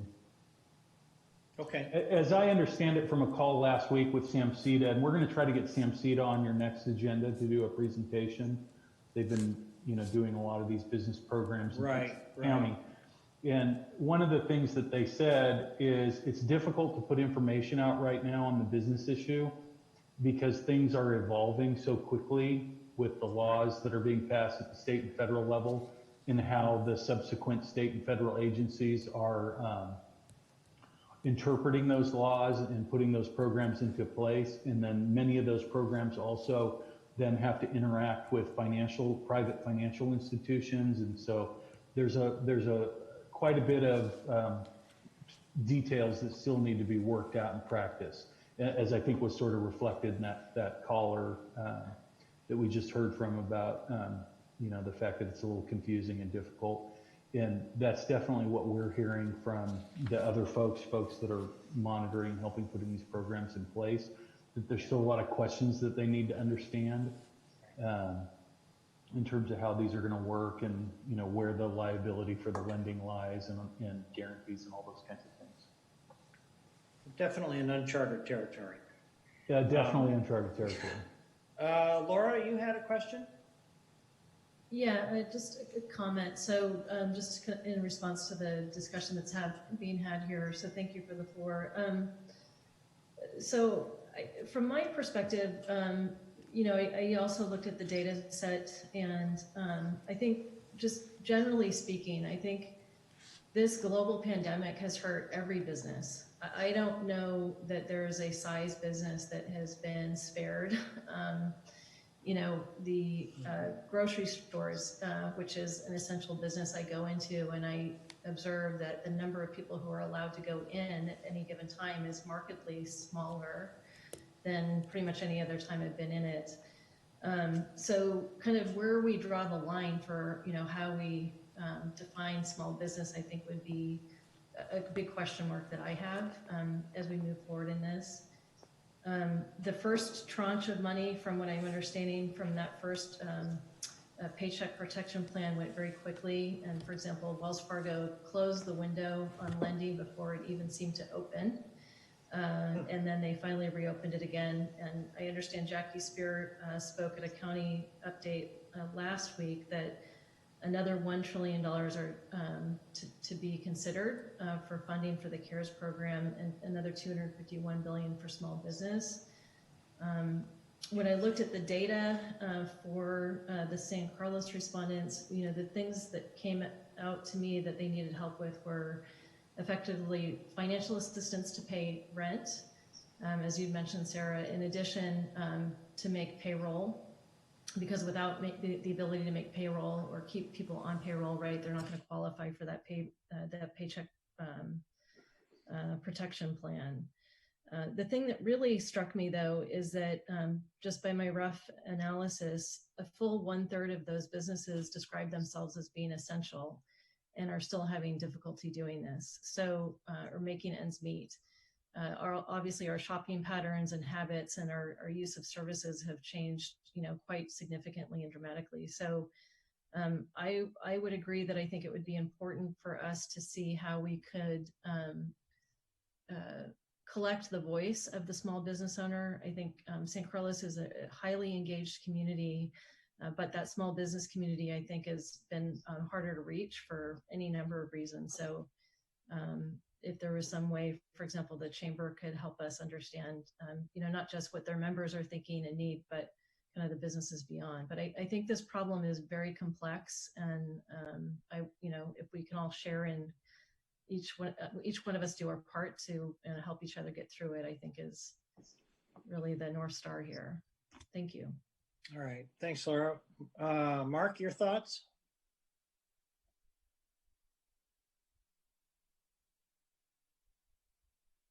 He's accidentally muted, I think, there. Oh, Yeah. I guess Mark? yes. Can you hear me? Yes. yeah. I was asking you all to practice your lip reading skills. So,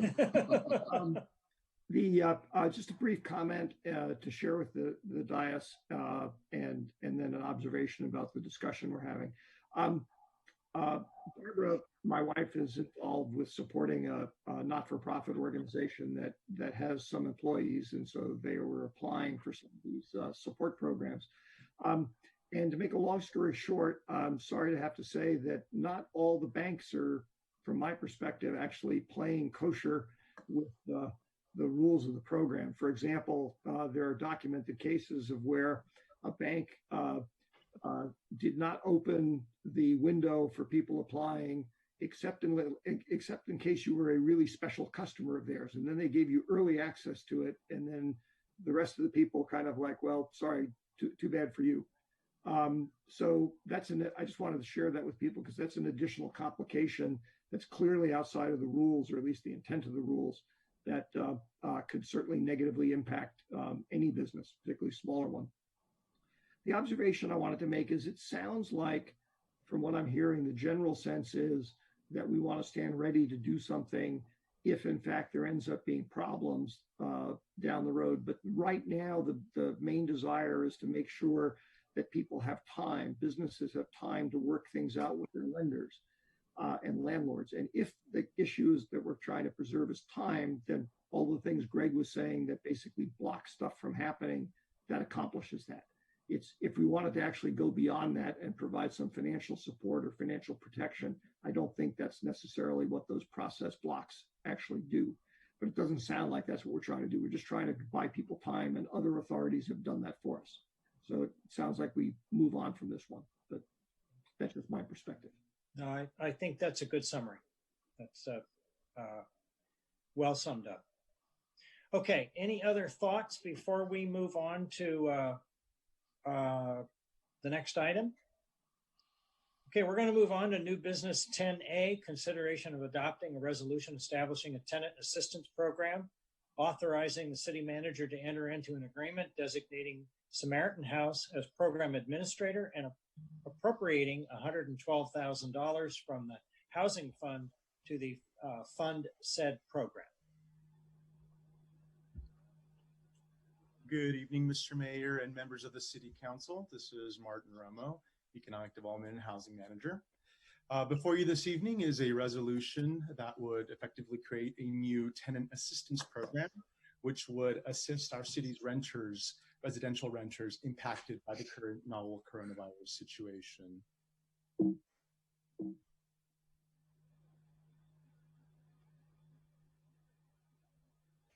changing the slide here.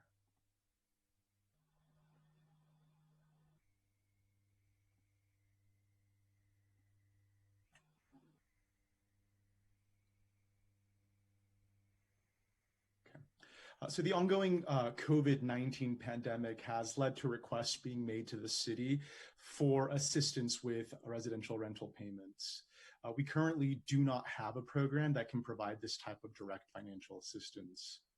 However, the Housing Division does in fact provide grants to nonprofit organizations that provide this type of support to our community. One such organization that the city has proudly worked with over several years is Samaritan House. Samaritan House is a San Mateo County-based not-for-profit organization that provides services such as rental assistance payments, emergency shelter, food assistance, and other vital community services. This evening, we are joined at this meeting by Latrice Taylor, who is a representative of Samaritan House, and who will be available to speak more about Samaritan House and its programs after this presentation. So given the city's successful history with Samaritan House and the organization's experience with administering these types of tenant assistance programs, and they're currently assisting the city of Menlo Park and the county of San Mateo with programs that they've recently adopted. Staff is recommending that the council establish a tenant assistance program, that Samaritan House be deemed the program administrator, and that $100,000 plus a 12% administrative fee be appropriated from the BMR Housing Fund to fund this program.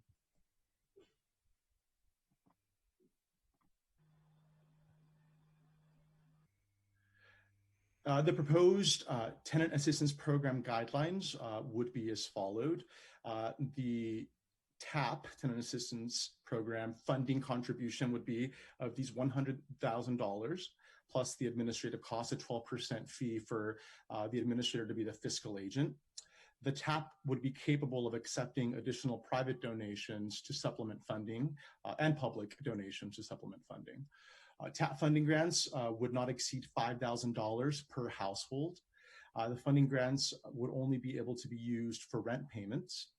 And the eligibility for households would be based on the following. Household income would not be able to exceed 120% of the area median income. Households would need to demonstrate an inability to pay rent due to COVID-19. The household must currently occupy a legal unit that is within the incorporated San Carlos limits. And also the household must have a current and valid lease agreement. The TAP funds would be dispersed on a first come, first served basis for households that do meet the eligibility just listed. And just to reiterate, this resolution is three-pronged, and it's through requests to be able to A, establish this program, B, assign Samaritan House to be the administrator, and C, to appropriate $112,000 from the BMR Housing Fund to fund the program. Thank you. That concludes my presentation, and I'm available for questions. And again, we are also joined by Latrice from Samaritan House, who can help provide further insight on the organization and this program. Good evening. I'm Latrice Taylor, the Associate Director of Programs and Services at Samaritan House. Thank you very much for allowing me to speak to you today.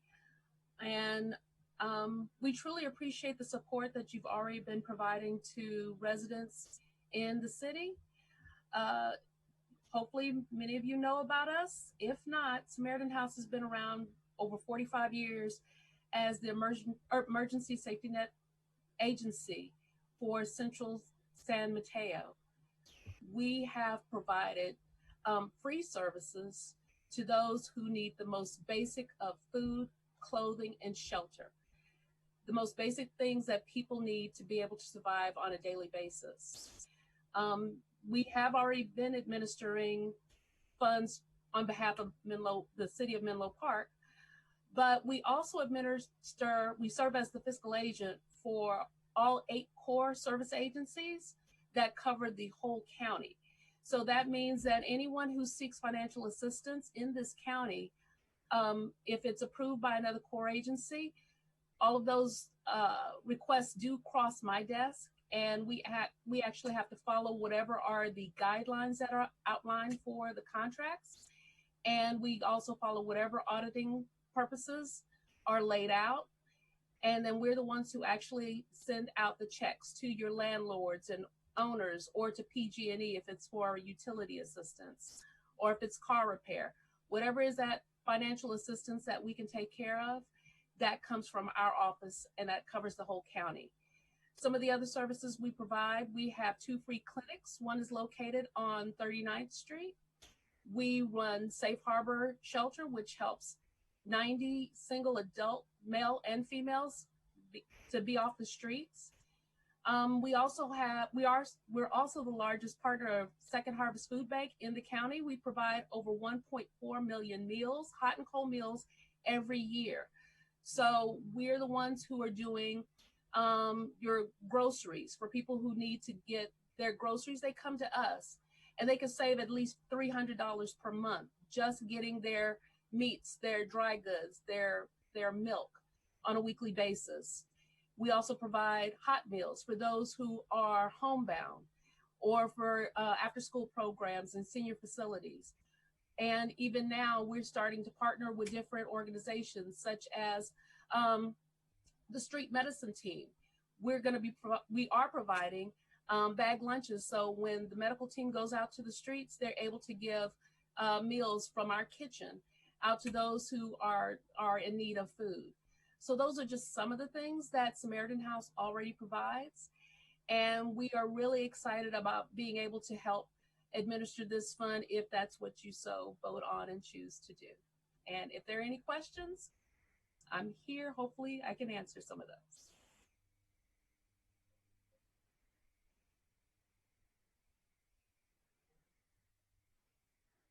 Sorry, Latrice, thank you.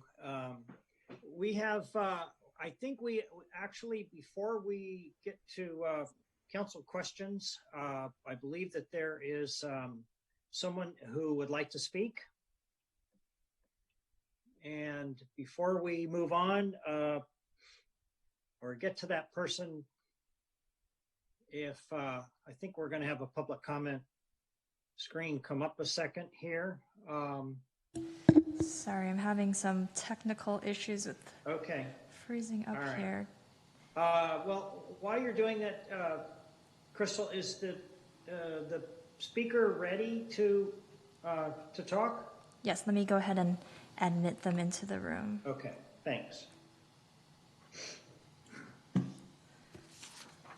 Okay, caller, phone number ending in 960. Thank you for calling into the San Carlos City Council meeting.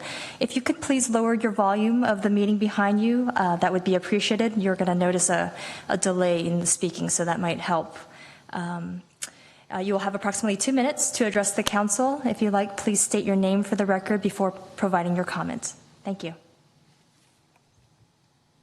Alex Melendrez.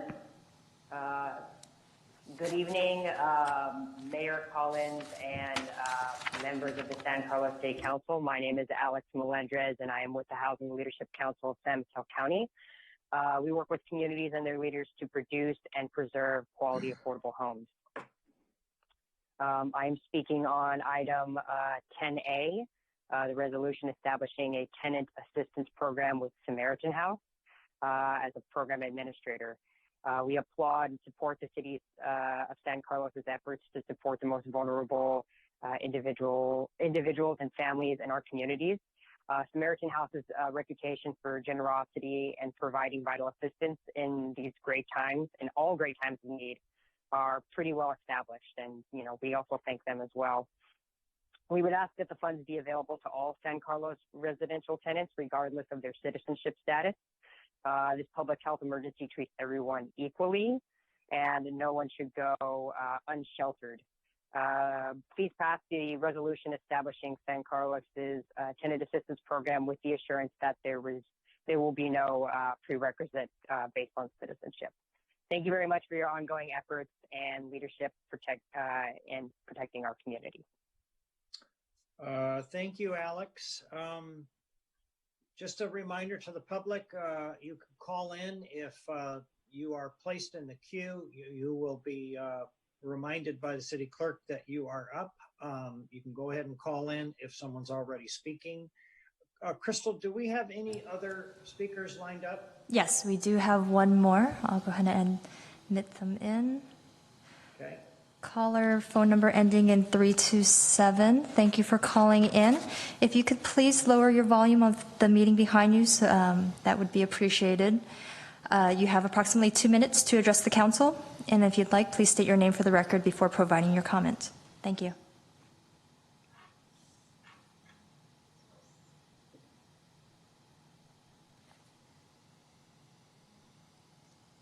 Caller 960. Oh. It looks like we have just been disconnected with that caller. If we can give maybe another minute for them to call back if there was some issue on that end, that'd be great. I'm wondering if maybe we might have a couple questions while they're maybe trying to call back in. Okay. I'll let you know when they call back in. All right, that'd be great. Mark. Thank you, Mr. Mayor. And by the way, feel free to, I had a couple of questions, so feel free to interrupt me if you want to pass the baton or if we get a caller coming in. All my questions, I think, are for Martin. Let me start by asking, I would like to get a little insight into where the $100,000 figure came from. And not that the two programs are need to be parallel, but I have to admit, when I was reading through the staff reports, it was kind of interesting looking at the tenant assistance program proposed at $100,000 and the commercial assistance program supposed to be between $100,000 and $400,000. So I was trying to get a feel for where the $100,000 figure come from, and is there a reason why it may end up being smaller than the small business assistance program?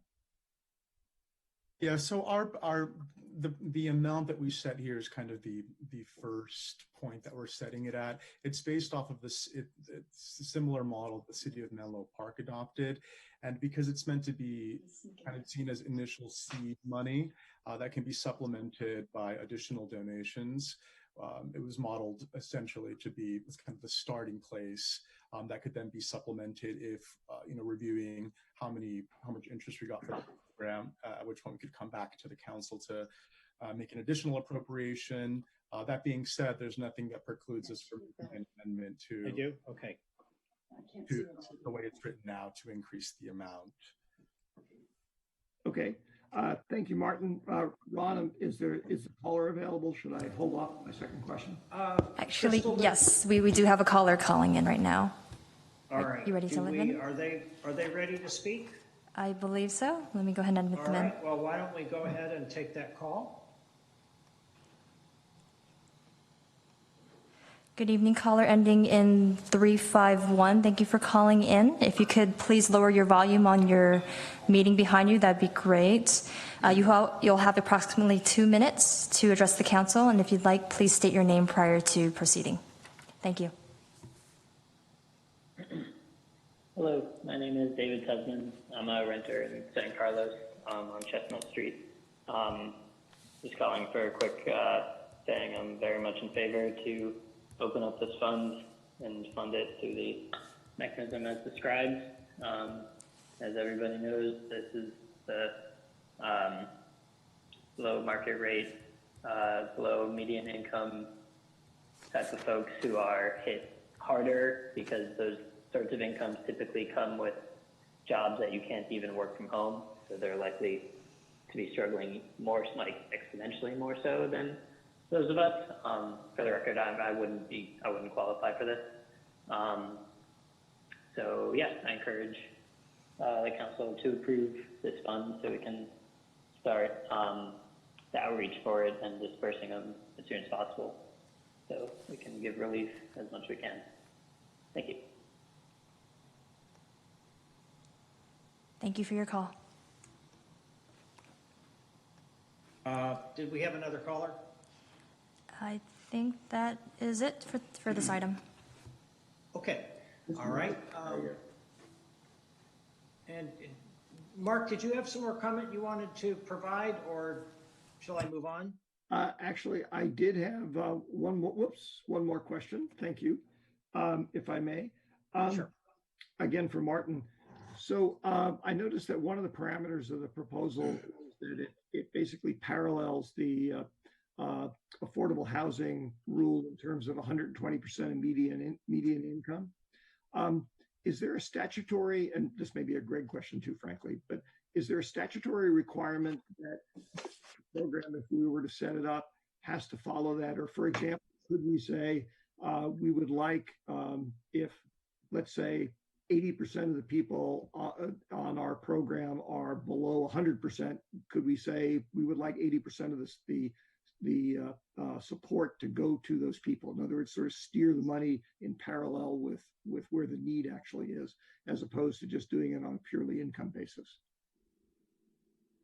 I'll take the first stab at this question, and Greg, maybe you can jump in if I'm saying anything that's not correct. But the reason we pegged it at the 100, we simply set a cap at the 120%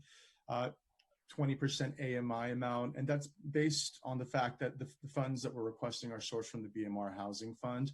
I believe that Menlo City, when they crafted this, their similar program actually set it at 150%, and I would defer to Samaritan House, to Latrice to comment on this, but I think it could be structured in many ways. I think the way that we initially structured it here for your consideration is to, again, try to serve and provide these emergency funding to the households that are likely most to need the funds in this kind of first iteration of funding. As the caller mentioned, it tends to be these households which are most at risk and are most likely to, have lost their jobs or not have the capability of working from home, and are likely to be the first households within San Carlos that need to access the funds. In terms of how we want to create subcategories with how the funds should be spent, that is within the capacity of the council. We can amend these guidelines to be a bit more prescriptive. I simply said the initial recommendation as a cap, but we can certainly organize it in a way so that perhaps it serves, extremely low at a certain percentage and, moderate at a certain percentage, or however we want to cut it. But the way we've structured it is really to set a cap, and then once people meet those eligibility criteria, we hand it over to Samaritan House to go through and make the selection for who they would award the grants to.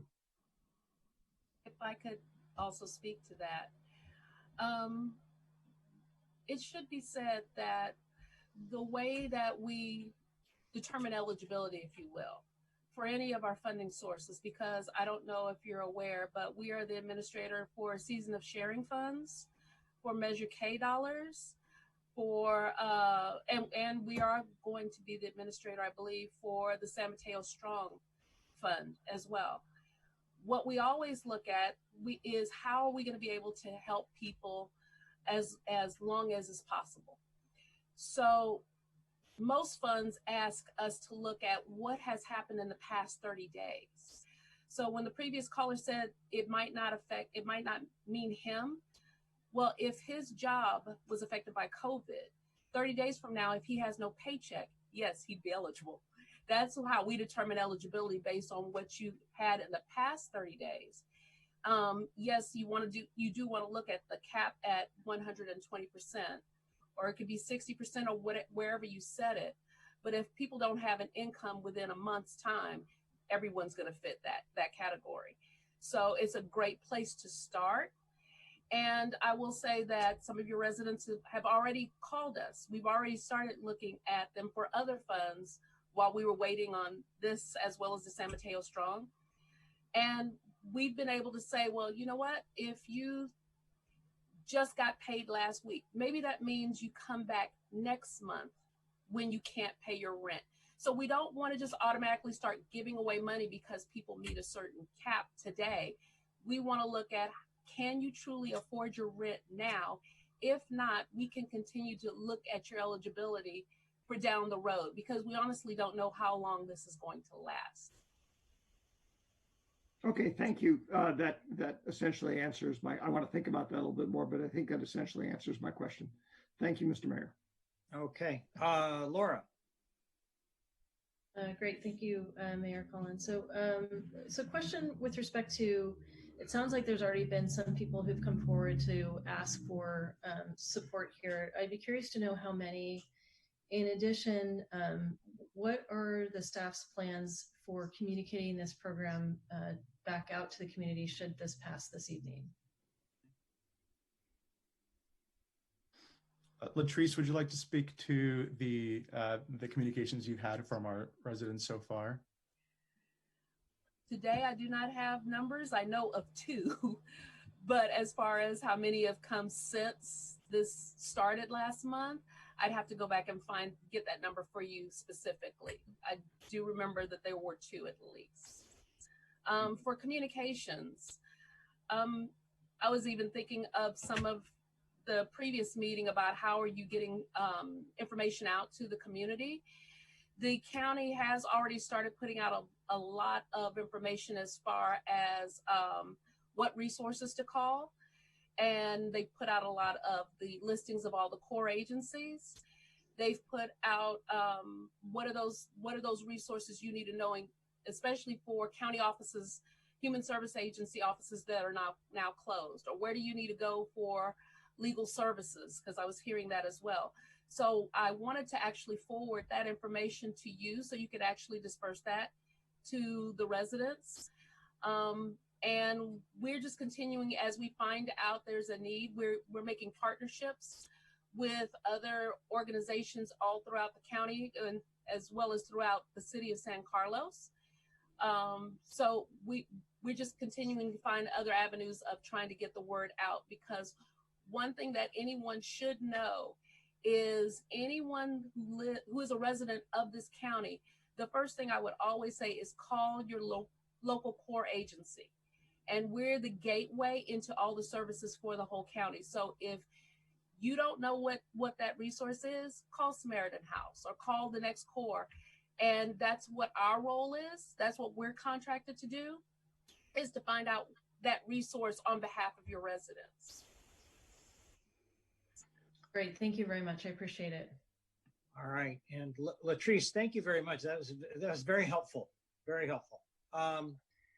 Sarah.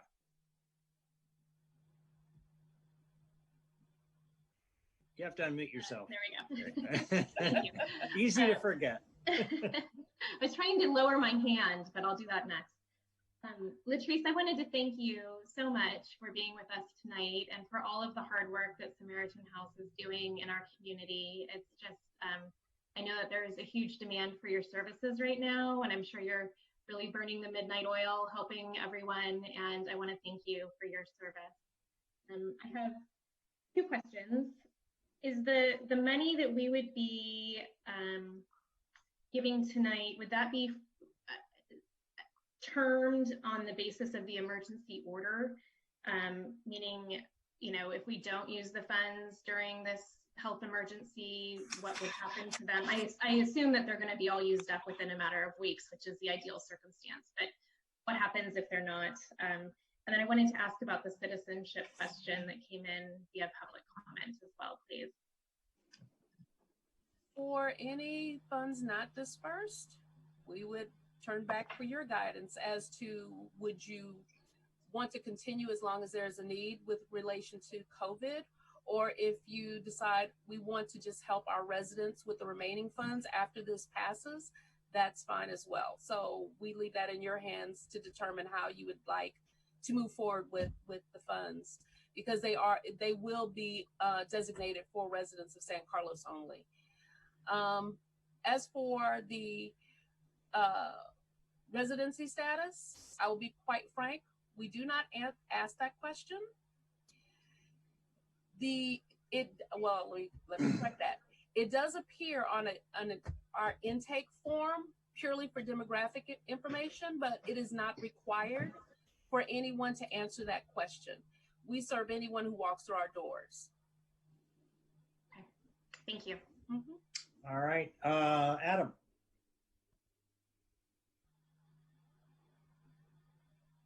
Thank you, Mayor Collins. And Latrice, thanks, and Martin. So Martin, my, I guess the question for you, do you have a sense for, I mean, I know that things are changing rapidly, but what, if I were to ask you this question a month ago or 6 weeks ago, do you know how many families we might be talking about that could qualify for these funds if we were to go ahead and approve them in the city? I mean, we're talking like, are there 100 families, 200? It's difficult to say. I will note, though, however, that with the growth of our affordable housing wait list growing virtually exponentially in the last couple of years, and even those that are seen as priorities that either work or live in San Carlos, we know that the number of people that see themselves as being, housing insecure is very substantial in the city. So it's hard to kind of quantify how many people we think, might use these dollars. But as you indicated, and as we believe, it's likely to be, a lot. And we think that this funding is really just going to be initial seed funding. That being said, as well, as part of the survey that the San Mateo County Economic Development Association sent out, even for our businesses, we have an invitation from business owners saying, some of the biggest concerns we have is, our rent or our mortgage payments, but also, that compounded with our own home payments or rent. So we're hearing it from the business community, and we know that it's a concern for renters as well. So, it's hard to really quantify the number, though. No, I appreciate that. And I mean, I'm certainly supportive of moving forward with this, because I think, there are people going to need this support. And if we have the ability to do it, we should go ahead and move forward. I guess tying into kind of, I guess maybe Latrice, if you can answer this, because I don't know how long you've been doing the Menlo Park program, how much has been distributed from there. I guess are you distributing grants that are hitting that 5,000 threshold or something? Because right now, as it's set up, I mean, you could do 20 grants and we're only helping 20 people. And so the need is going to be great. And Martin talks about this is seed funding. So I want to understand kind of where, Latrice, kind of your part, how the program's been administered, and Martin, sort of where we come back to more funding around this and what the real need might be, and how do we engage the broader community on this? Yes, so just doing quick tally. Yeah, we are talking, if each family was at the max of 5,000, you're talking about 20 families that you would help from this fund. And yes, sad to say, I've been doing this almost 6 years, and I have seen rents in this county that can be as low as $1,200 for a room, and I've seen $3,000, $4,000, $5,000, $6,000 rents.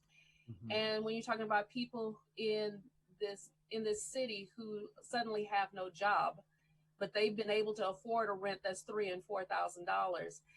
Yes, I see this going rather quickly. So it's reasonable to expect that this is a start, and it's a great start.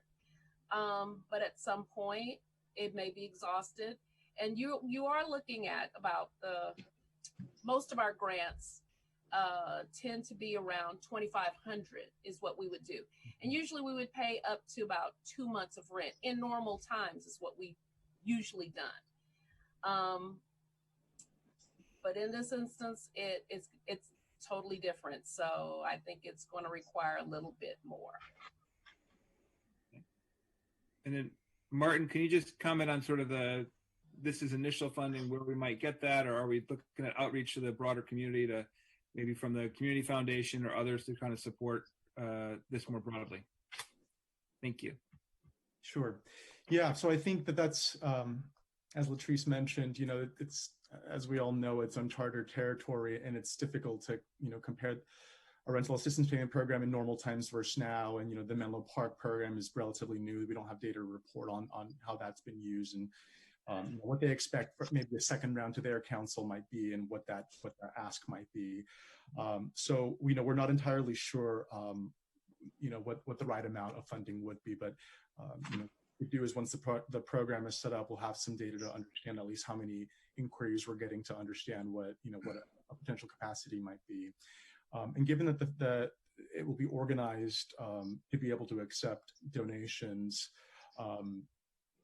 the goal would be to partner with whatever and as many agencies as we can to advertise the program, to try and attract as many donations.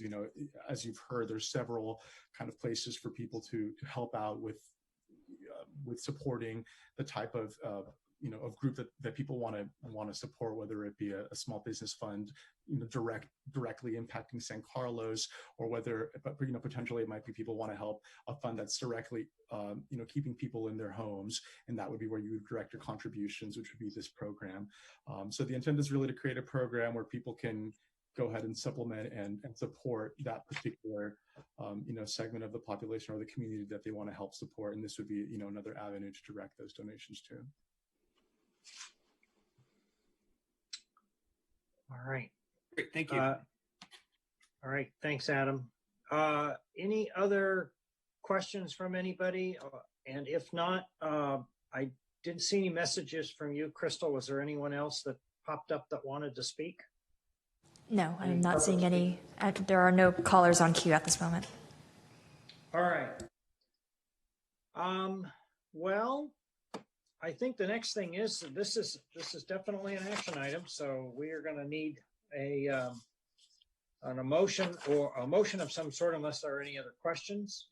I move to adopt resolution 2020-17. Resolution of the City Council of the City of San Carlos establishing a tenant assistance program, authorizing the city manager to enter into an agreement designating Samaritan House as program administrator and appropriating $112,000 from the housing fund to fund said program. I second it. All right, we have a motion and a second. Do we have any further discussion? Yes, Mr. Mayor, if I may. Yes, go ahead. I would like to return to the issue of, and we obviously, are not acting on these two things together, nor would I suggest that we, defer this one so that we can act on them together. But I'd like to understand whether or not my colleagues, or how they feel about the idea of synchronizing the amount of money that we are allocating to the housing component here versus the support of small business. Because frankly, for me, I think the optics looks pretty poor if we end up putting less money in to help people than to help businesses. I want to help both, but I just feel uncomfortable about that. Okay. Laura? I was just going to make a separate comment, and that is that, you know, in light of the fact that it sounds like we know of 2 people that have stepped forward to ask for support, and we expect that there will likely be more people, that this be an area that we monitor over time. So it would be helpful, I think, maybe if at the next council meeting we can get an update from staff in terms of, you know, what the demand has been for this particular program, so that we could determine, you know, if we wanted to add additional funding to it at a later time. Okay. Adam? Thank you, Mayor Collins. I just wanted to, you know, express my support again for this program, and I guess to answer Councilmember Olbert's question, I think I mean, we're looking at different funds to pull this from, and I think there's intention that this is seed money and that we're going to be coming back to try to do this again and work with the broader community to get more funding from the private sector on this. So, I mean, I don't know that I could equate apples to apples on this, and I think this is just a start, and we're going to be coming back to this program again, I would think, fairly soon. So I don't know that we could need to balancing everything out tonight. I think, you know, we're going to see how things are moving forward from my perspective. Okay. I certainly wouldn't want people to get the impression that we are favoring any sort of you know, residential tenant assistance over assisting businesses. You know, looks to me like business is getting some help from a lot of different angles, and it's not something that we're dismissing. It's just something that we need a little bit more time to assess it and then eventually address it. All right. Any other comments before we vote? Mayor. Go ahead.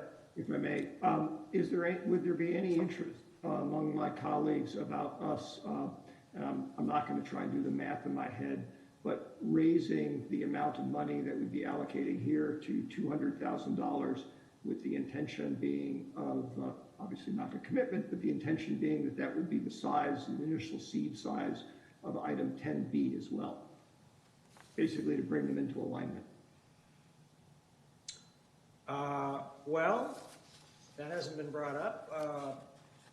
Adam, you made the motion. What's your response to that? Am I unmuted? Okay. I'm open to, I just said, like, I understand if we're pulling this from housing funds, to understand, one, whether there's adequate funding to do something like that. And I think we've gotten assurances that, you know, if we end up not using although I think we will use the funds, if we don't use them, we have other options with those funds. So I'm open to it, particularly if we think there's enough funding from our housing funds. If I may just jump in, sorry, I wouldn't personally care if if the increase came out of the general fund, which is where the small business money is proposed to come from. I'm wondering if maybe we do this part of it tonight. There's nothing saying we can't come back and revisit it in a month or 6 weeks or 8 weeks if we need to. So I don't know. It just seems like a good start to me. Laura, you had your hand raised a little bit ago, but then it went down again. Did you have another thought on that? Yeah, I think where I'm landing on this is that assuming that we monitor this closely, because again, I think we don't know the full impact either on the city budget given COVID-19 and the impact on our businesses, that type of thing, that we commit to revisiting, adding additional funds to this at a later time. Because my understanding with this was tied to our affordable housing fund, which is limited in its amount. But I would be open to staff providing some additional clarification on that. I know that we're past the questioning period, but if they're willing to comment, that might be helpful to us. So I don't want to put any thoughts in anybody's brains, but I want to make sure that we have a consensus, at least on this motion as moved at this moment. It sounds like there is certainly a consensus to come back and revisit it if need be. The amount. Yes, the amount of maybe increasing it at a later time. Yeah. Mark, what say you about that? Well, thank you, and thank you for the discussion. I'll make this comment now rather than when you call for the vote, because it's hard to do that while Crystal is going through the vote in a virtual meeting. I am regretfully going to be voting against this motion as proposed. I strongly support it. I absolutely want to see us help people who may get thrown out of their homes, but I cannot in good conscience, even from a seed money point of view, potentially put less money into this particular category than I would be putting into helping businesses. I want to help them as well, but I just can't do that. So I will regretfully be voting no on the motion as raised. Okay, so noted. Any other comments? Otherwise, Crystal, would you like to call the roll? I had one other comment. Oh, sure. So just so I'm clear on stuff, is it the general consensus that there's not an interest in trying to increase the funding for this now? I guess Sarah hasn't spoken, and I just was curious before, and then I'm happy to vote on it. I'm mulling it over. And restart. Yeah. Go ahead, Sarah. I just feel like we've heard from 90 business owners via the SAMCETA survey, and we have a sample set of 2 people that have reached out to Samaritan House so far. And I'm sure the need is great. And I definitely do want to revisit it. In fact, if Samaritan House burns through the money in the next 2 weeks, I want to revisit it sooner rather than later. But I think I want to test the waters here a little bit first, just to see kind of what our burn rate is with the support. Okay. All right. Adam, so you are not inclined to change your motion at this time. Is that correct? That's correct. I will leave it as is. Okay. All right. Okay. Crystal? Call the roll, please. Councilmember Olbert? No. Vice Mayor Parma-Lohan? Yes. Councilmember Rack? Yes. Councilmember McDowell? Yes. And Mayor Collins? Yes. Okay, we're going to move on to item 10B, consideration of adopting a resolution appropriating funds from the city's unassigned general fund to the San Mateo County Strong Fund to assist San Carlos small businesses.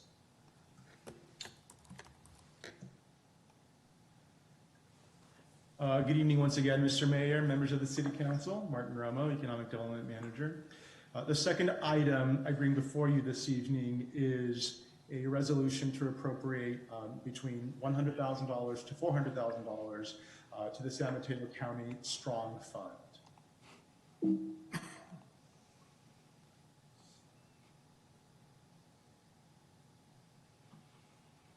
At its March 24th, 2020 meeting, the San Mateo County Board of Supervisors approved the creation of the San Mateo County Strong Fund and appropriated $3 million to the newly established fund. The intent of the fund is to provide emergency assistance to individuals and families, nonprofit organizations, and small businesses. The initial $3 million in seed funding has been allocated into the following 3 categories. $1 million has gone into emergency financial assistance, which provides funds for housing assistance, utilities, transportation, and other essential needs. Another $1 million has been directed to the Regional Nonprofit Emergency Fund, which helps to fund homeless shelter providers and to fund the costs of several agencies to increase the services that they provide. And thirdly, $1 million directed to the Small Business Support Grant Program, which aims to fund small businesses in the county impacted by the ongoing pandemic. At its recent meeting on April 7th, the Board of Supervisors received a presentation from county staff on updates for how the funds will be used. SAMCETA, the San Mateo County Economic Development Association, who will be working to administer the program, the Small Business Support Grant Program, provided an update for how these funds will be used. They announced that they have established a partnership with the San Mateo County Credit Union, who is building out an online portal and is aiming to open the application at some point next week. The Board of Supervisors has agendized approval of this program's eligibility guidelines for its April 21st meeting. The criteria for eligibility that the supervisors will be considering at that April 21st meeting include the following. Businesses will have to hold a valid business license that was issued before April 1st, 2019, meaning that the business should have been open for at least 1 year. Businesses will have to be between 1 to 10 full-time equivalents as of February 15th of this year, or have less than $2.5 million in annual revenue. Qualified applicants must have a primary office, storefront, or business space open to the public and located within the county, and they must be able to demonstrate a 25% reduction in gross income due to the COVID-19 pandemic. So with that, I will recap that before the council this evening is a resolution to appropriate a fund, this SMC Strong Fund, in the amount of $100,000 to $400,000 sourced from the city's unassigned general fund, which currently has a balance of about $2 million, which would be directed to directly assist San Carlos specific small businesses. And with that, I'll take any questions. Thank you.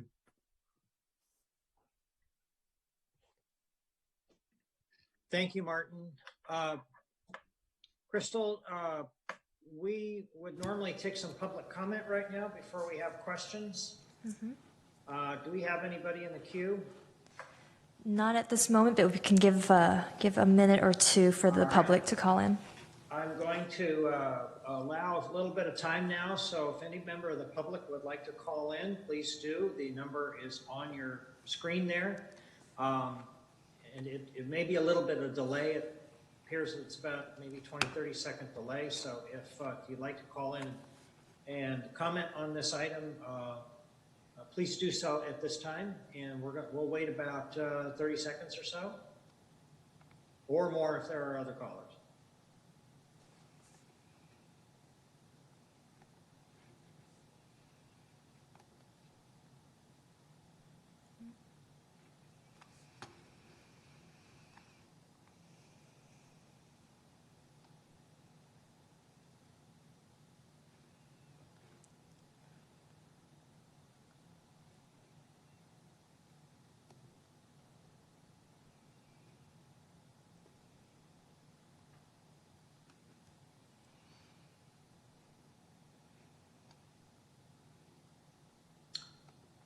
Crystal, any bites? I am not seeing any calls.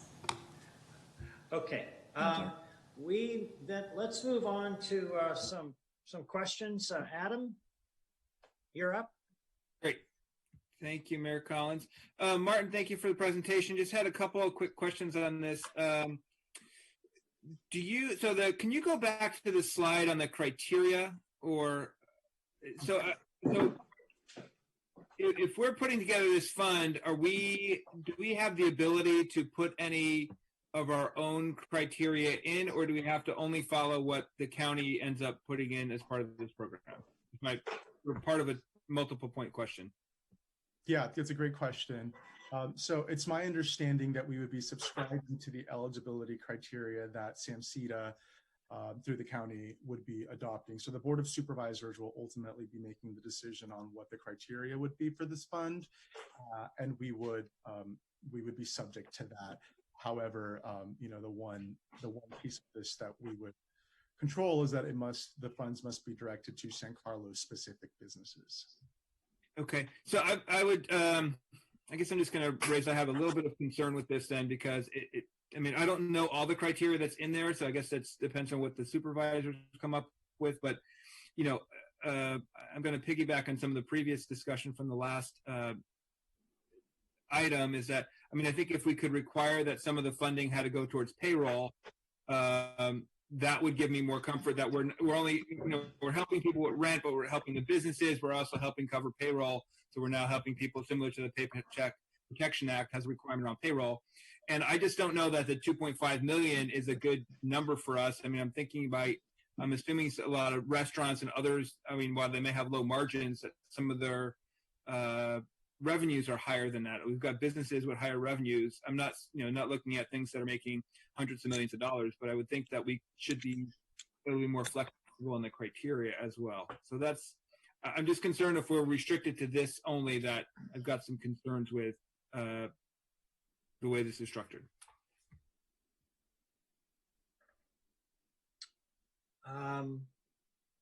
Martin, did you want to comment on that at all? Yeah, I can comment to say that it is still an evolving set of eligibility criteria. I think we'll have more clarity once the final set of criteria does come before the Board of Supervisors. And there may be a set of criteria that the Board of Supervisors ultimately approves that allows some flexibility for each member city that that elects to join this program. But at this point, I'm not privy to that existing, and that is a valid concern. Okay, and can I just follow quickly on that? Is there a cap on the amount of the grant? I think they've talked about $10,000 for that per business. Is that accurate? Yes, I think that is one of the that is also one of the criteria, the maximum amounts they're considering. Okay, thank you. It would be similarly, I think 2 months of operating expenses, not to exceed 10,000. Got it. Thank you. All right, Sarah. Thank you, Mayor.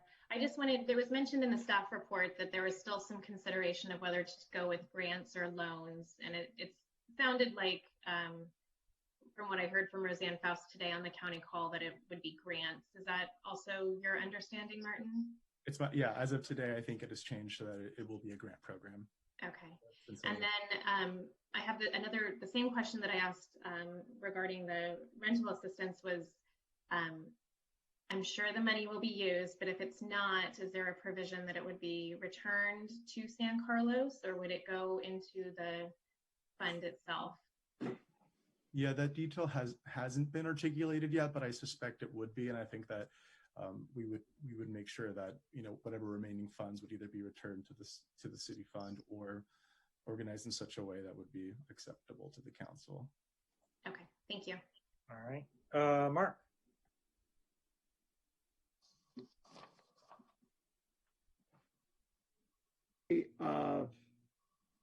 Let me just take a look at my question here. I was doing something else, and this may have been answered. I wanted to make sure that I understood what was happening to the money after we give it to the county. When I was reading it, it sounds like it sort of goes into a big hopper, and it may or may not come back solely to San Carlos, or what? Yes, the intent is that whatever the amount granted, which would be 2 months of operating expenses not to exceed $10,000, would be used for San Carlos specific businesses. So they have. So, okay, good. Yeah. Thank you. Okay, Laura. Great, thank you. Thank you for the report, Martin. Appreciate that. Again, looking at the data and the way that survey was designed, it was fairly specific in terms of the questions that were asked from my take on it. And the majority of the respondents for San Carlos did cite that they needed help with rent, leases, or payroll, as well, perhaps access to loans. So I think, going back to the previous comment I think Adam made, if there's a possibility for us to provide some criteria for how these funds would be used, I think that would be helpful.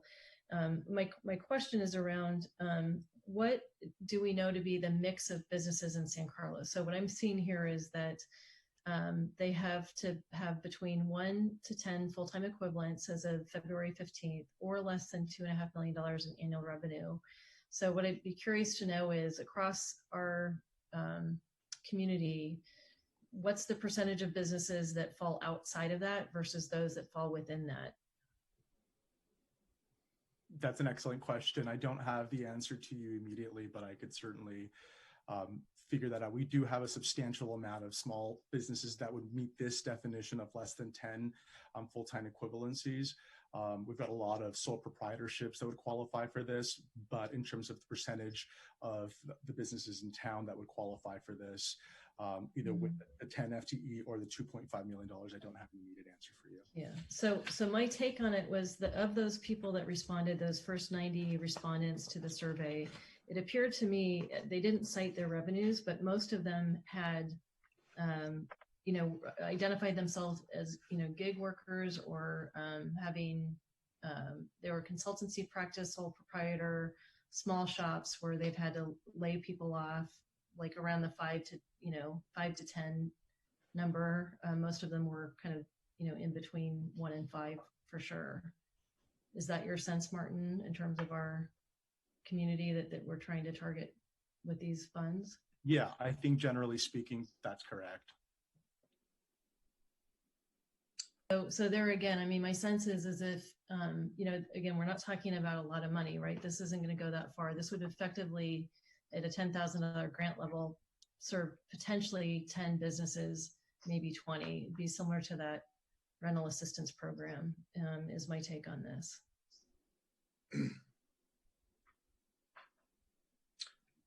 All right. Martin, I think my question is that I apologize. Laura, did you have anything else you wanted to add there? No, it was a mix of questions and comments, I guess. So Okay. I'm good for now. All right, thanks.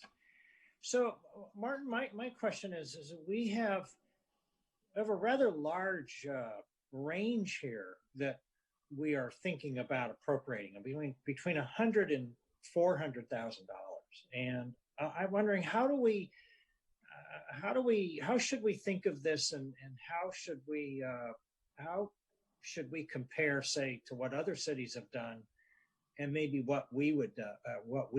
Is there a metric we can use to figure out what an appropriate number is, or is there some other criteria we should use? Yeah, I might yield to the city manager's office on this range that was recommended. Yeah, I was thinking of asking Jeff about that, but I thought I'd start with you. Well, seeing as how I'm the one that put the range together, you're talking to the right person. The council hadn't talked about this at all, and I didn't want you to be constrained by how we agendized this. If you wanted to do a larger contribution, that's why I put the $400,000 limit on, so that you'd have a higher range to be able to consider. The 100,000 was closer to what I was thinking, and it was really based on, we put this on after Redwood City took action and gave a donation of 300,000. And so one metric, the metric that I've been looking at, would be per capita, and Redwood City's population is about 86,000. So I think if you were to do the math, it would work out to be like, I don't know, $110,000 contribution from our city to the fund in terms of matching per capita. That's just, one metric that, we just quick and dirty that we could look at and use, like the housing program that the council just adopted. This will be something that we're going to be continually monitoring as the funds are deployed, and would want to get back to the council as we started to approach depletion, to give you the opportunity to let you know what the metrics were, how many businesses were assisted in the program, what the current balance was, if there's, a waiting list that's been generated already for our community, that sort of thing. The other thing that we weren't sure about, we kind of approached this as a business opportunity for a business program, but as you see with the county dollars, they broke it up, and so you could do the same thing and allocate some percentage of the funding for things other than small businesses too, if that was your priority. But we just wanted to give you a range, and so that range is what we picked. Do we have any data from any other cities, or is Redwood City the first out of the gate?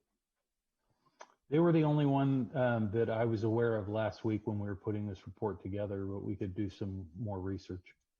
I thought Foster City had made a contribution too, and I thought it was closer to like 500,000 for Foster City. was my recollection. Yeah, I think that was in the paper. Okay, there you go. Yeah, Yeah. and I think other cities are considering it as well. Roseanne mentioned on the call today. And Foster City is about our size and population, so there goes our metrics. We have a big city giving more and a small city, or a big city And- giving less and a small city giving more. And that's why I raised that ceiling up, because, Yeah. I anticipated that the council, your priorities may be that you want to put more into this fund initially, and, just didn't want to artificially constrain you before we even had an opportunity to discuss it. Well, let me, just before we get into discussion, Crystal, I haven't seen any notes from you. Did anyone else, did we hear from anyone else who wanted to speak? I have Or not did seen. we hear from anybody at all that wanted to speak on this item? Right. I haven't seen any calls come in for this. Okay. All right. So let's, I would like to have some recommendations from my fellow council members. What's your thinking? We have a pretty big range and we don't really have any hard and fast guidelines that we can follow from other cities. So I'd be interested to know what your thinking is here. Otherwise, I'm going to throw out a number. Yeah, I think I'd like to consider the lower end of the range in similar fashion to the rental assistance program, is that we monitor this very closely to see what the demand is. And that will buy us a little bit of time too, for once the county supervisors vote on criteria and that type of thing. Mm-hmm. Okay. Adam, what are your thoughts? I could be fine with that. I think that the other thing I'd like to see and understand, though, is what our ability is to maybe look more broadly at some of the businesses, and as we continue to get data in, understand it, because I am concerned about some of the criteria that's set up. I understand it's hitting a certain portion, but there are other businesses in town that will look and need some help, and so I'd be fine with the lower end, but also want to look at maybe what other programs we might be able to plug into if we were going to look at putting additional funds in based on as the needs are changing within the community, and to hear from some of the sort of, I would say mid-size, but not some of the businesses that maybe some of the restaurants that are employing 40, 50 people and have higher revenues, but obviously are going to be impacted by this downturn. Yeah. Sarah? Not to pick on you, but Okay. I think I agree with the lower end as well. I'd be comfortable with the 100 to 200,000 range and just kind of see what businesses apply and what the feedback is from our business community. And, Adam's point, then we could, look at the criteria and see who's being left out and not qualifying. I also have one other comment that I wanted to throw out there concerning this program, and that is that I think that we will need a concerted communications effort to let businesses know that this program is out there. We've been talking a lot about what other cities are doing, and I wanted to just note that Redwood City established a call center, and they called every business in Redwood City to let them know kind of business resources and support that is out there. Redwood City staff developed a letter and was sent on behalf of the mayor that talked about business support resources, and that was sent out to all the businesses in Redwood City. Burlingame is considering having their staff, their development officer, focus almost 100% of his time assisting small businesses tap into support programs out there. So I know that we have talked about getting the chamber involved, but I think that our economic development staff has done such a great job putting resources up on our website and collecting all of the different resources that are out there. And then assuming that this grant program takes off, I would like to consider how we are communicating with our business, all of our businesses in town. And I really think that that's more of a staff job, a city job, than a chamber job, just given the level of expertise that our staff already has on this subject. So throwing that out there too. Mark, I think, thank you, Sarah. Mark, Ron, I'm sure you've been thinking a lot about this. Ron, can I just touch on this for 1 Sure. second? I just want to because we have a small business in town, and I received an email today from the city with all the resources that are available. So I know there's some community. So Sarah, I just want to pass that on, that there is something going on in that stuff. I don't know where it's, but from economic development, I've got an email with significant amount of data and information and where to get questions answered on loans and grants. Okay. All right. Mark? What do you think? I tell you what, I have a specific number in mind. I think we ought to fund this at $112,000 to start. Okay, for obvious reasons I won't bother to explain, because I think you all realize where I'm coming from on that. Mm-hmm. I would also point out that apropos of the outreach efforts, maybe I missed it. I don't recall us having any discussions in that level of detail about reaching out to the people on the affordable housing program who might also need assistance. And that might frankly explain why we haven't heard from more of them, is that they don't, I know some people in that category, and unlike retired bums like me, they don't have a lot of time to sit around reading things and researching them. They're trying to live hand to mouth. Okay.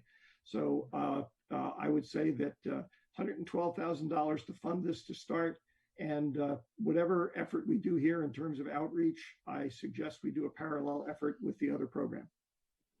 Okay. Adam, your hand came up briefly and disappeared. Did you have another thought? I think I just forgot to put it down. Okay. All right. All right. Well, unless there's any more deep thoughts, I'd entertain, I think it's time to look at a motion and put a number in there. Yeah.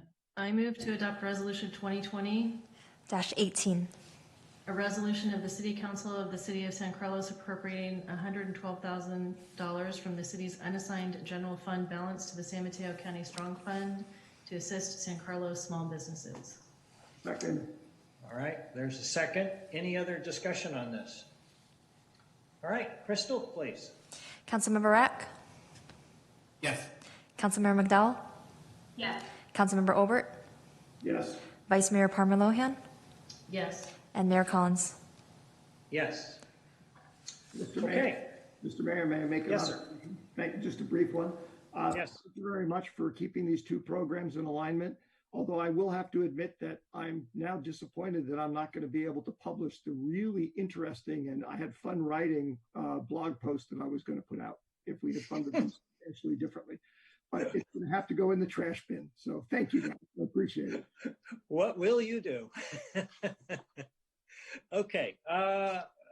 We are going to move on to new business item 10C, consideration of adopting a resolution authorizing the city manager continuing resolution authority consistent with the adopted and amended fiscal year 2019 to 2020 annual operating and capital budget until the adoption of the fiscal year 2021 budget for a period of no longer than 90 days, starting on July 1st, 2020. Is this you, Jeff? Or it's no? No, it's me. Oh, Rebecca. Yes. Good evening, Rebecca Mendenhall, Administrative Services Director. Before you tonight is the continuing budget resolution. See if I can.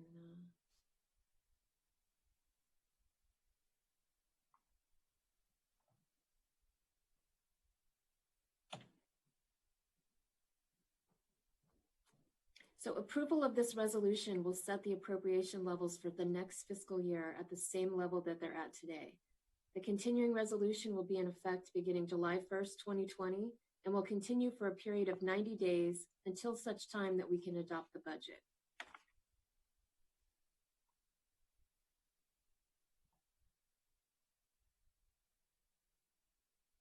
It's a little slow.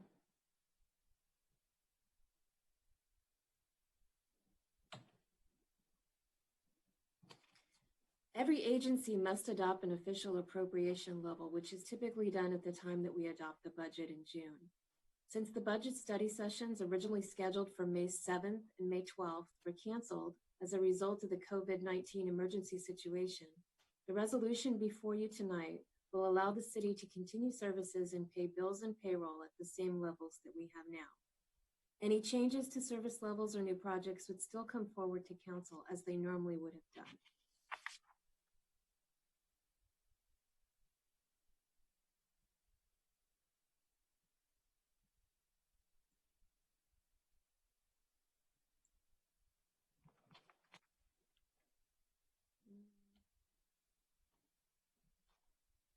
So attachment 2 and 3 in your packet show the existing fiscal year 2019-20 appropriations, as well as the additional operating changes that council has approved this fiscal year. These changes will be incorporated into the continuing resolution set at $125 million. The plan is to bring a modified budget forward for council consideration in late August or early September.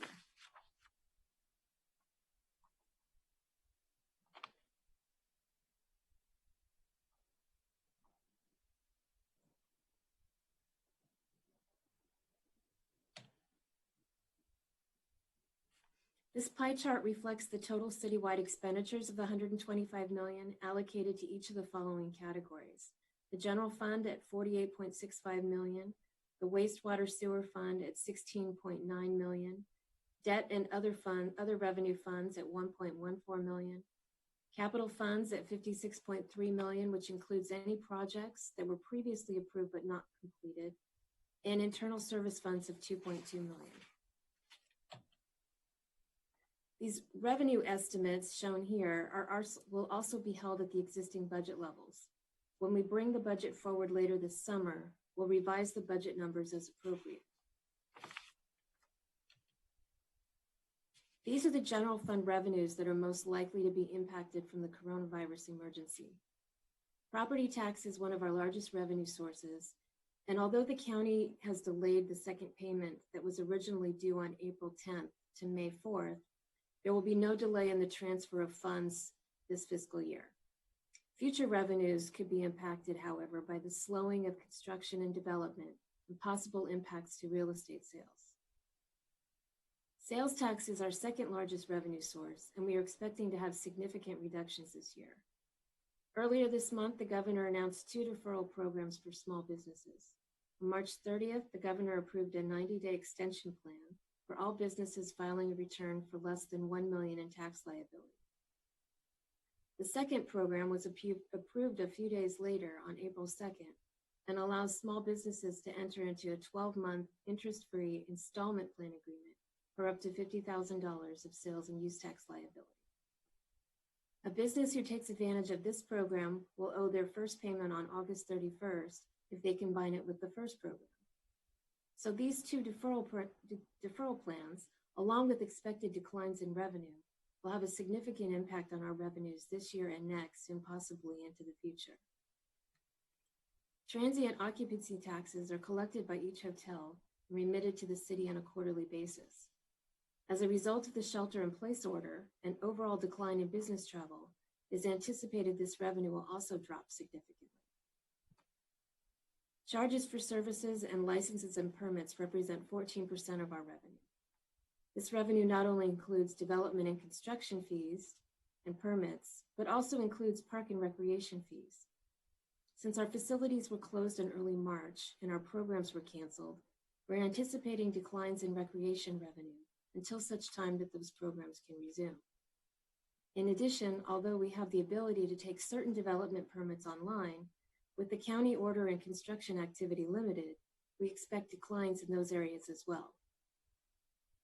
Business registration is a smaller portion of our overall revenues, but we believe that these revenues could be at risk if businesses are not able to reopen in future months. Use of money and property not only includes investment income, which was clearly impacted, but it also includes lease incomes from city-owned properties and digital billboard revenues. We're continuing to monitor all of these categories, and we'll be bringing more accurate updates to council as more details emerge. The initial estimates of revenue losses are between 3 to 5 million, but these numbers could change. So with that, I'm happy to answer any questions.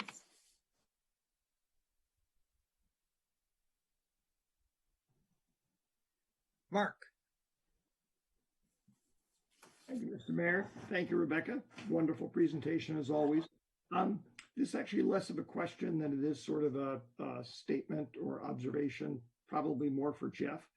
When this whole thing broke, I was reminded of, I forget which one it was. It was a company I had worked at in the finance area in the private sector who went through some significant economic negative impact like this. And what I remember is my group started churning out forecasts and updates, like it seemed like almost weekly. We were doing them monthly. We had an in-depth process for doing latest estimates every month for what we thought the current fiscal year was going to look like, but we started doing it every week. I would really like to encourage staff, Jeff, to think about, even if we have to hire some master in public policy graduate student from Stanford to go through and analyze our stuff and give us sort of constantly updated best guesses on what the impact on our revenues is.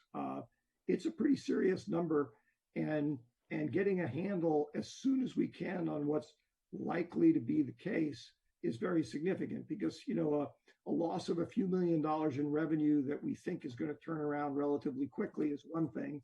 A loss of a few $1 million annually that we expect to continue for a number of years is something totally different. And yet that's exactly the thing that we need to understand. So I very much appreciate the report. I appreciate the sort of first pass estimate of what's at risk and what we might be exposed to. But I personally would be willing to spend a little money here to get Rebecca some resources so that we can have some more robust forecasting going on. I just sorry, respond Adam. to that real quick.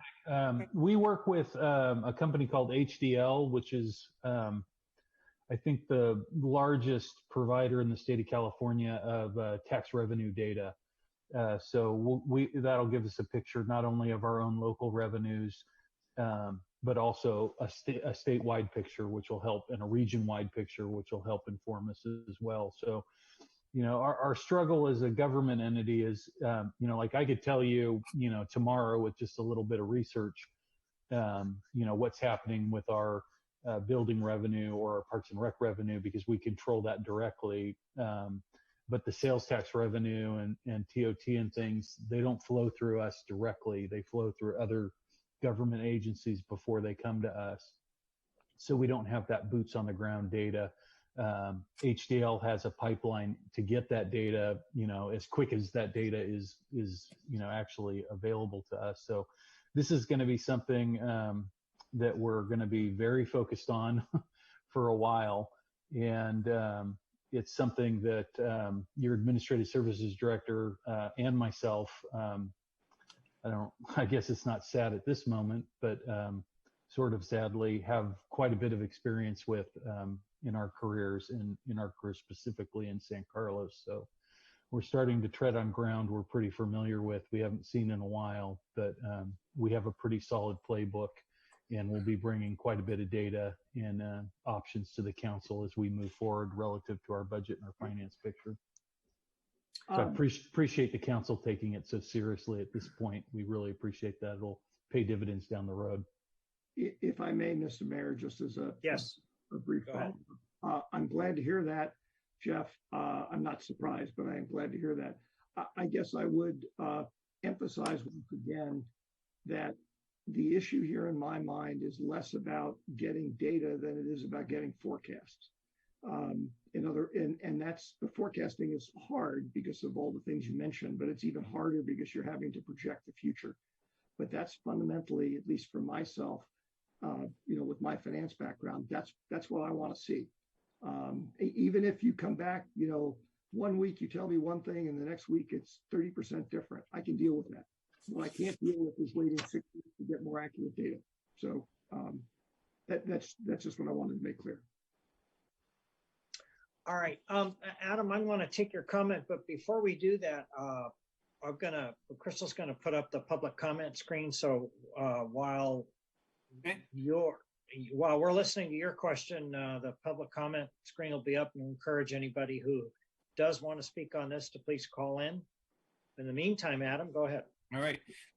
Thank you, Mayor Collins. I had just two really quick questions, and Jeff, you and I talked about one of these before, but with the Fairfield Inn being occupied and fully by the state, federal government piece, is there any way to recapture some of that TOT that is, the owner of that hotel is getting paid, and is there a way to capture that? And then secondly, Rebecca, if you can just touch a little more on why you think the property tax funding is at risk outside of maybe the just a delay, which sounds like that's not an issue. Thanks. So for the Fairfield Inn, well, either one, if you both can answer. I talked to Jeff, but just the two questions. So either way, whoever wants to answer them is great. I'll take the Fairfield. Okay. We've made a request to the Fairfield Inn owner for a copy of the contract that they signed with the federal government, and I guess there's probably a modified version that we've requested for now the state, who's going to be involved with that facility now. They didn't think that they would be required. The owner didn't think they'd be required to remit TOT payment to the city. We have a different point of view. We're certainly going to make that case and make that claim. It's also potentially something that we may claim in terms of disaster assistance. This obviously, operating a hotel of this nature in this way is, relatively unique, even statewide. There's only a handful. And, we believe that our community's been asked to do something special and really rose to the occasion. And as a result, should receive their fair compensation as a community from that endeavor. So we're going to make that case. Thank you. And then just on the property tax funding, Rebecca, just any more light on why you think that's at risk? For this year, I don't think it's at risk, but in the future, we may not get the CPI increases that we would normally get. In addition, the timing of the delays of the development projects will delay the timing of when those properties would hit our assessed rolls, which is something we were trying to forecast out longer term. Great, thank you. Yeah, I'd just add real quick that what we saw in the great housing recession was a flattening of our property tax. Properties didn't sell as quickly, and values didn't increase as quickly, so they really flattened out, and we lost that sort of CPI adjustment that we're used to and that we typically anticipate. And so we're thinking for property tax along those lines in terms of forecasting, to Councilmember Olbert's point, that's actually a good data point for this particular situation as well. Some of the others, maybe not so much, but this one's we think will probably track fairly closely to the 08-09 property tax behavior. Okay. Mark? Thank you, Mr. Mayor. Just to follow on what Jeff and Adam and Rebecca were talking about there, I think that's an important nuance for all of us to keep in mind. I mean, when we say that a revenue stream is at risk, part of it also is we have to understand what the nature of the risk is. In the case of property taxes, I mean, given that I suspect the median assessed value of a house in San Carlos is probably still only about $700 and some odd thousand, house prices would have to fall a lot before they stop going up. Now, they definitely will flatten out because of sales declining, because there won't be upticks in the assessed value pool. And there will be a growing number of people perhaps who look to get rollbacks on the assessed value, which is also allowed under law. But it's important to realize when we say something's at risk, the risks are not all the same. The nature of the risks are not all the same in each of those revenue streams. Okay. All right. I don't see anybody else wanting to speak. So, and apparently we do not have any public comment queued up. So I think we are at, we're at a motion unless there's any more questions. I move to adopt resolution 2020-19, 19. a resolution of the City Council the City of San Carlos authorizing the city manager continuing resolution authority consistent with the adopted and amended fiscal year FY 2019-2020 annual operating and capital budget until the adoption of the FY 2020-2021 budget for a period of no longer than 90 days starting on July 1st, 2020. Second. There's a motion and a second. Any other final words? Crystal, please call the roll. I'm sorry, I must have missed. Who seconded that? There were I two of seconded us. it, or maybe Mark did. Pick whichever one you like. Thank you. Councilmember McDowell? Yes. Councilmember Olbert? Yes. Vice Mayor Palmer Lohan? Yes. Councilmember Rack? Yes. And Mayor Collins? Yes. Thank you. Okay, motion passes. Now I believe we're going to go back to item 7, agenda setting, and 7A, consideration of agendizing following COVID-19 related topics for discussion at an upcoming council meeting. Number 1 is establish a program of volunteer caseworkers to act as advisors to community members seeking assistance programs available to them. Mark, was this your item? Actually, I believe all of the things are my items, and hopefully everybody got the more extended written versions of the stuff. And what I was going to suggest, Mr. Mayor, if it was okay, is if people have specific questions, I'm happy to try and answer them. Otherwise, it really depends upon whether anybody else wants to support any of these things. Obviously, I do, or I wouldn't have put them up there. So in the time, maybe we can go through if anybody has questions and if anybody wants to discuss pursuing any of them. Well, I think we did get. I did see your comments, and they were included in the packet. Did anyone else have any questions or want to address any of these specifically or see them on a future agenda? And hang on a second. I'm not seeing any hands raised. I mean, it looks like we sort of addressed a couple of them tonight, so, or at least one.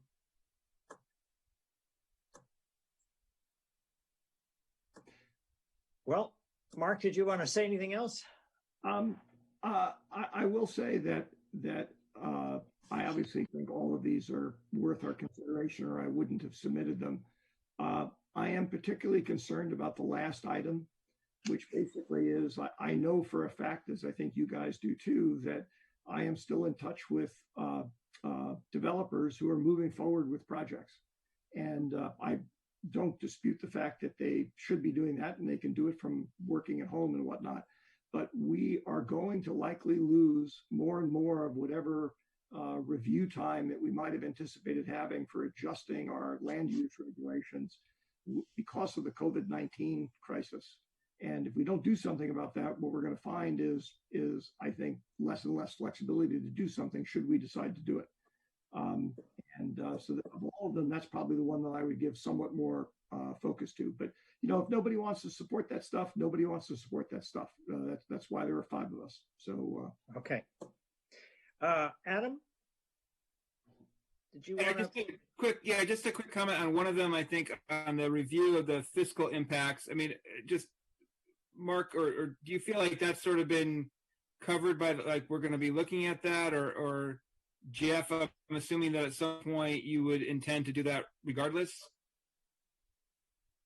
I mean, I'm happy to support that because I think we should review the fiscal impacts at some point. I don't know if that has to happen now, but because I don't know that we have enough data yet. So that would be the one that I'd be, I would for sure want to support. But if you tell me it's going to happen anyway, then I'm okay with however that proceeds.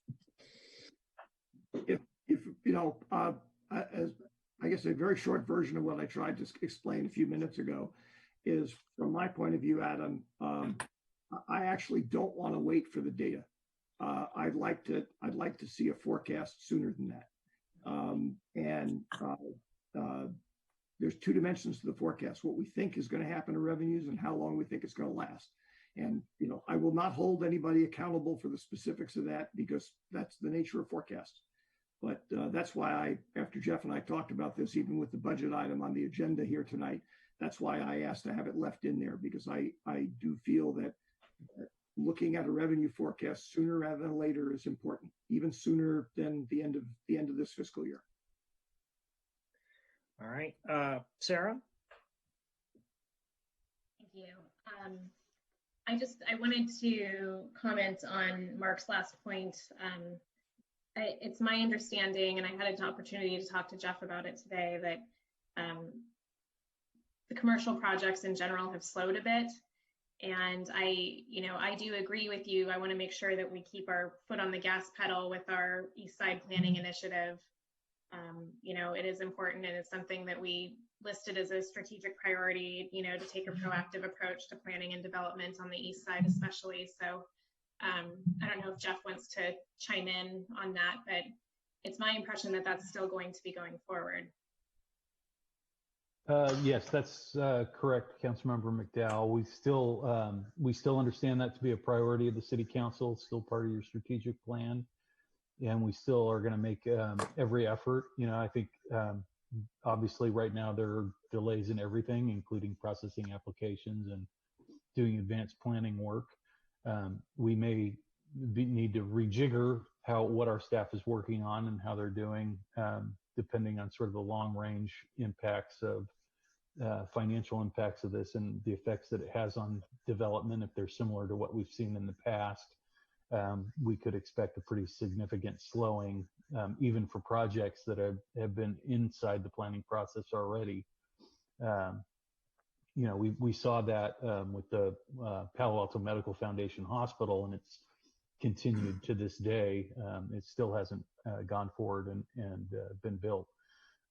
So that's, those are all important considerations that we're going to look at, and we're going to make sure that we get to those priorities of the City Council as soon as possible. I know we're still working on those now, and I expect at least while we're operating under the emergency order and the shelter-in-place order, that we will definitely be delayed in processing of applications, and in fact, we're not even accepting any new applications currently for development projects in San Carlos. Okay. If I may. Sure. I just would like to remind folks that remember that the rules that bind a project that we are required by law to follow when we decide whether or not a project is in the interest of the community are the rules that exist at the day the application is filed in a complete form. Now, to the extent, as Jeff was saying, now no applications are being accepted because of the emergency, that's not an issue. But once it gets back to we're open for business and accepting applications, whatever the rules are the day that that application in finished form crosses the threshold, that's what we're stuck with. I understand the logic and the bet, if you will, of what we're talking about doing, of not trying to do something more aggressive like what I was describing in my proposal. But it is a significant bet. Again, if a lot of it is going to depend upon exactly what the economic consequences of this emergency are. If it's another something analogous to the Great Depression or the Great Recession, I agree completely with what Jeff said.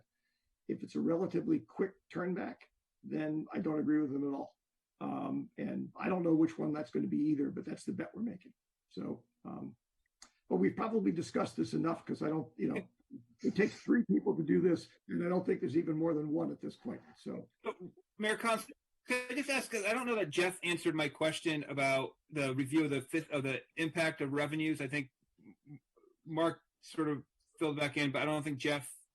I mean, do you anticipate, like, sort of before the budget or sometime in the next 4 to 6 weeks, we would get some sort of review of impact of revenues? Well, I guess I could ask that question over to Rebecca in terms of, what we're hearing, what we're seeing, what would be a reasonable amount of time frame, Rebecca, for you to be able to start to put, something together that we can, at least as Mark says, just kind of report out to council on, this is what we're thinking based on these factors for now, and stay tuned. Obviously, everything we're going to be working on this starting right now just to be ready for the budget for you all. So to the extent that we have preliminary data in the meantime, I would be happy to share it. I don't see any reason not to share it with the council and the community, with the caveat that, you know, it would be real rough. Yes, and we actually are working on that right now. That's how we came up with the 3 to 5 million estimate. You know, we're trying to dial those numbers in a little bit more, but this is something that the staff is working on right now. They've been working on it the last couple of days, and we're working with HDL to get more data. You know, I'm curious to see what happens tomorrow, what the governor's announcement will be, because that may impact some of our sales tax revenue as well. So over the next 2 to 4 weeks, we should have more detail for you to share with the council. Okay. Thank you. I mean, that just means I'd be supportive of putting that piece on the agenda at some point, but it sounds like we're going to get it anyway. So either way. Yeah. From my end. Thanks. Okay. So sounds like for the moment, we're taking a pass. So we are on to 11A, reflections and agenda setting. Anybody have anything else that they wanted to relate? Laura? Thank you. Yeah, I just want to thank Jeff and staff for doing a tremendous job. I know the situation is extremely fluid and it's very dynamic and changing all the time. I expect that tomorrow the governor, you know, whatever his news will be, will put us on yet another and different trajectory. I also know that many, you know, factions of the community are starting to think about what life looks like as we come out of shelter in place.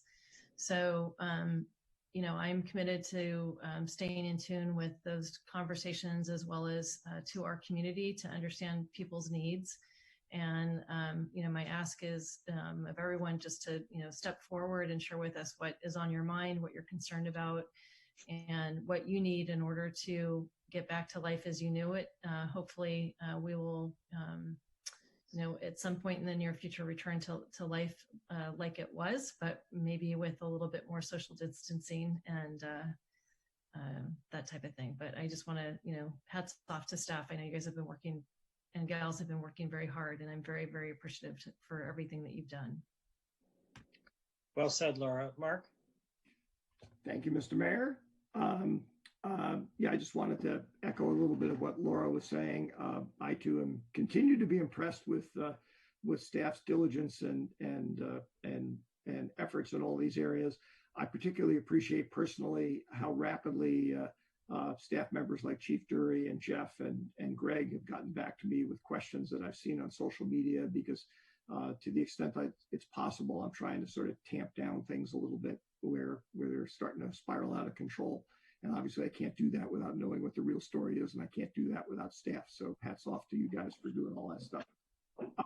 And I also just wanted to say briefly, assuming he's still actually there listening, I see his name there, that Martin, you look really good in that beard, and I'm jealous, but you know, keep up the good work.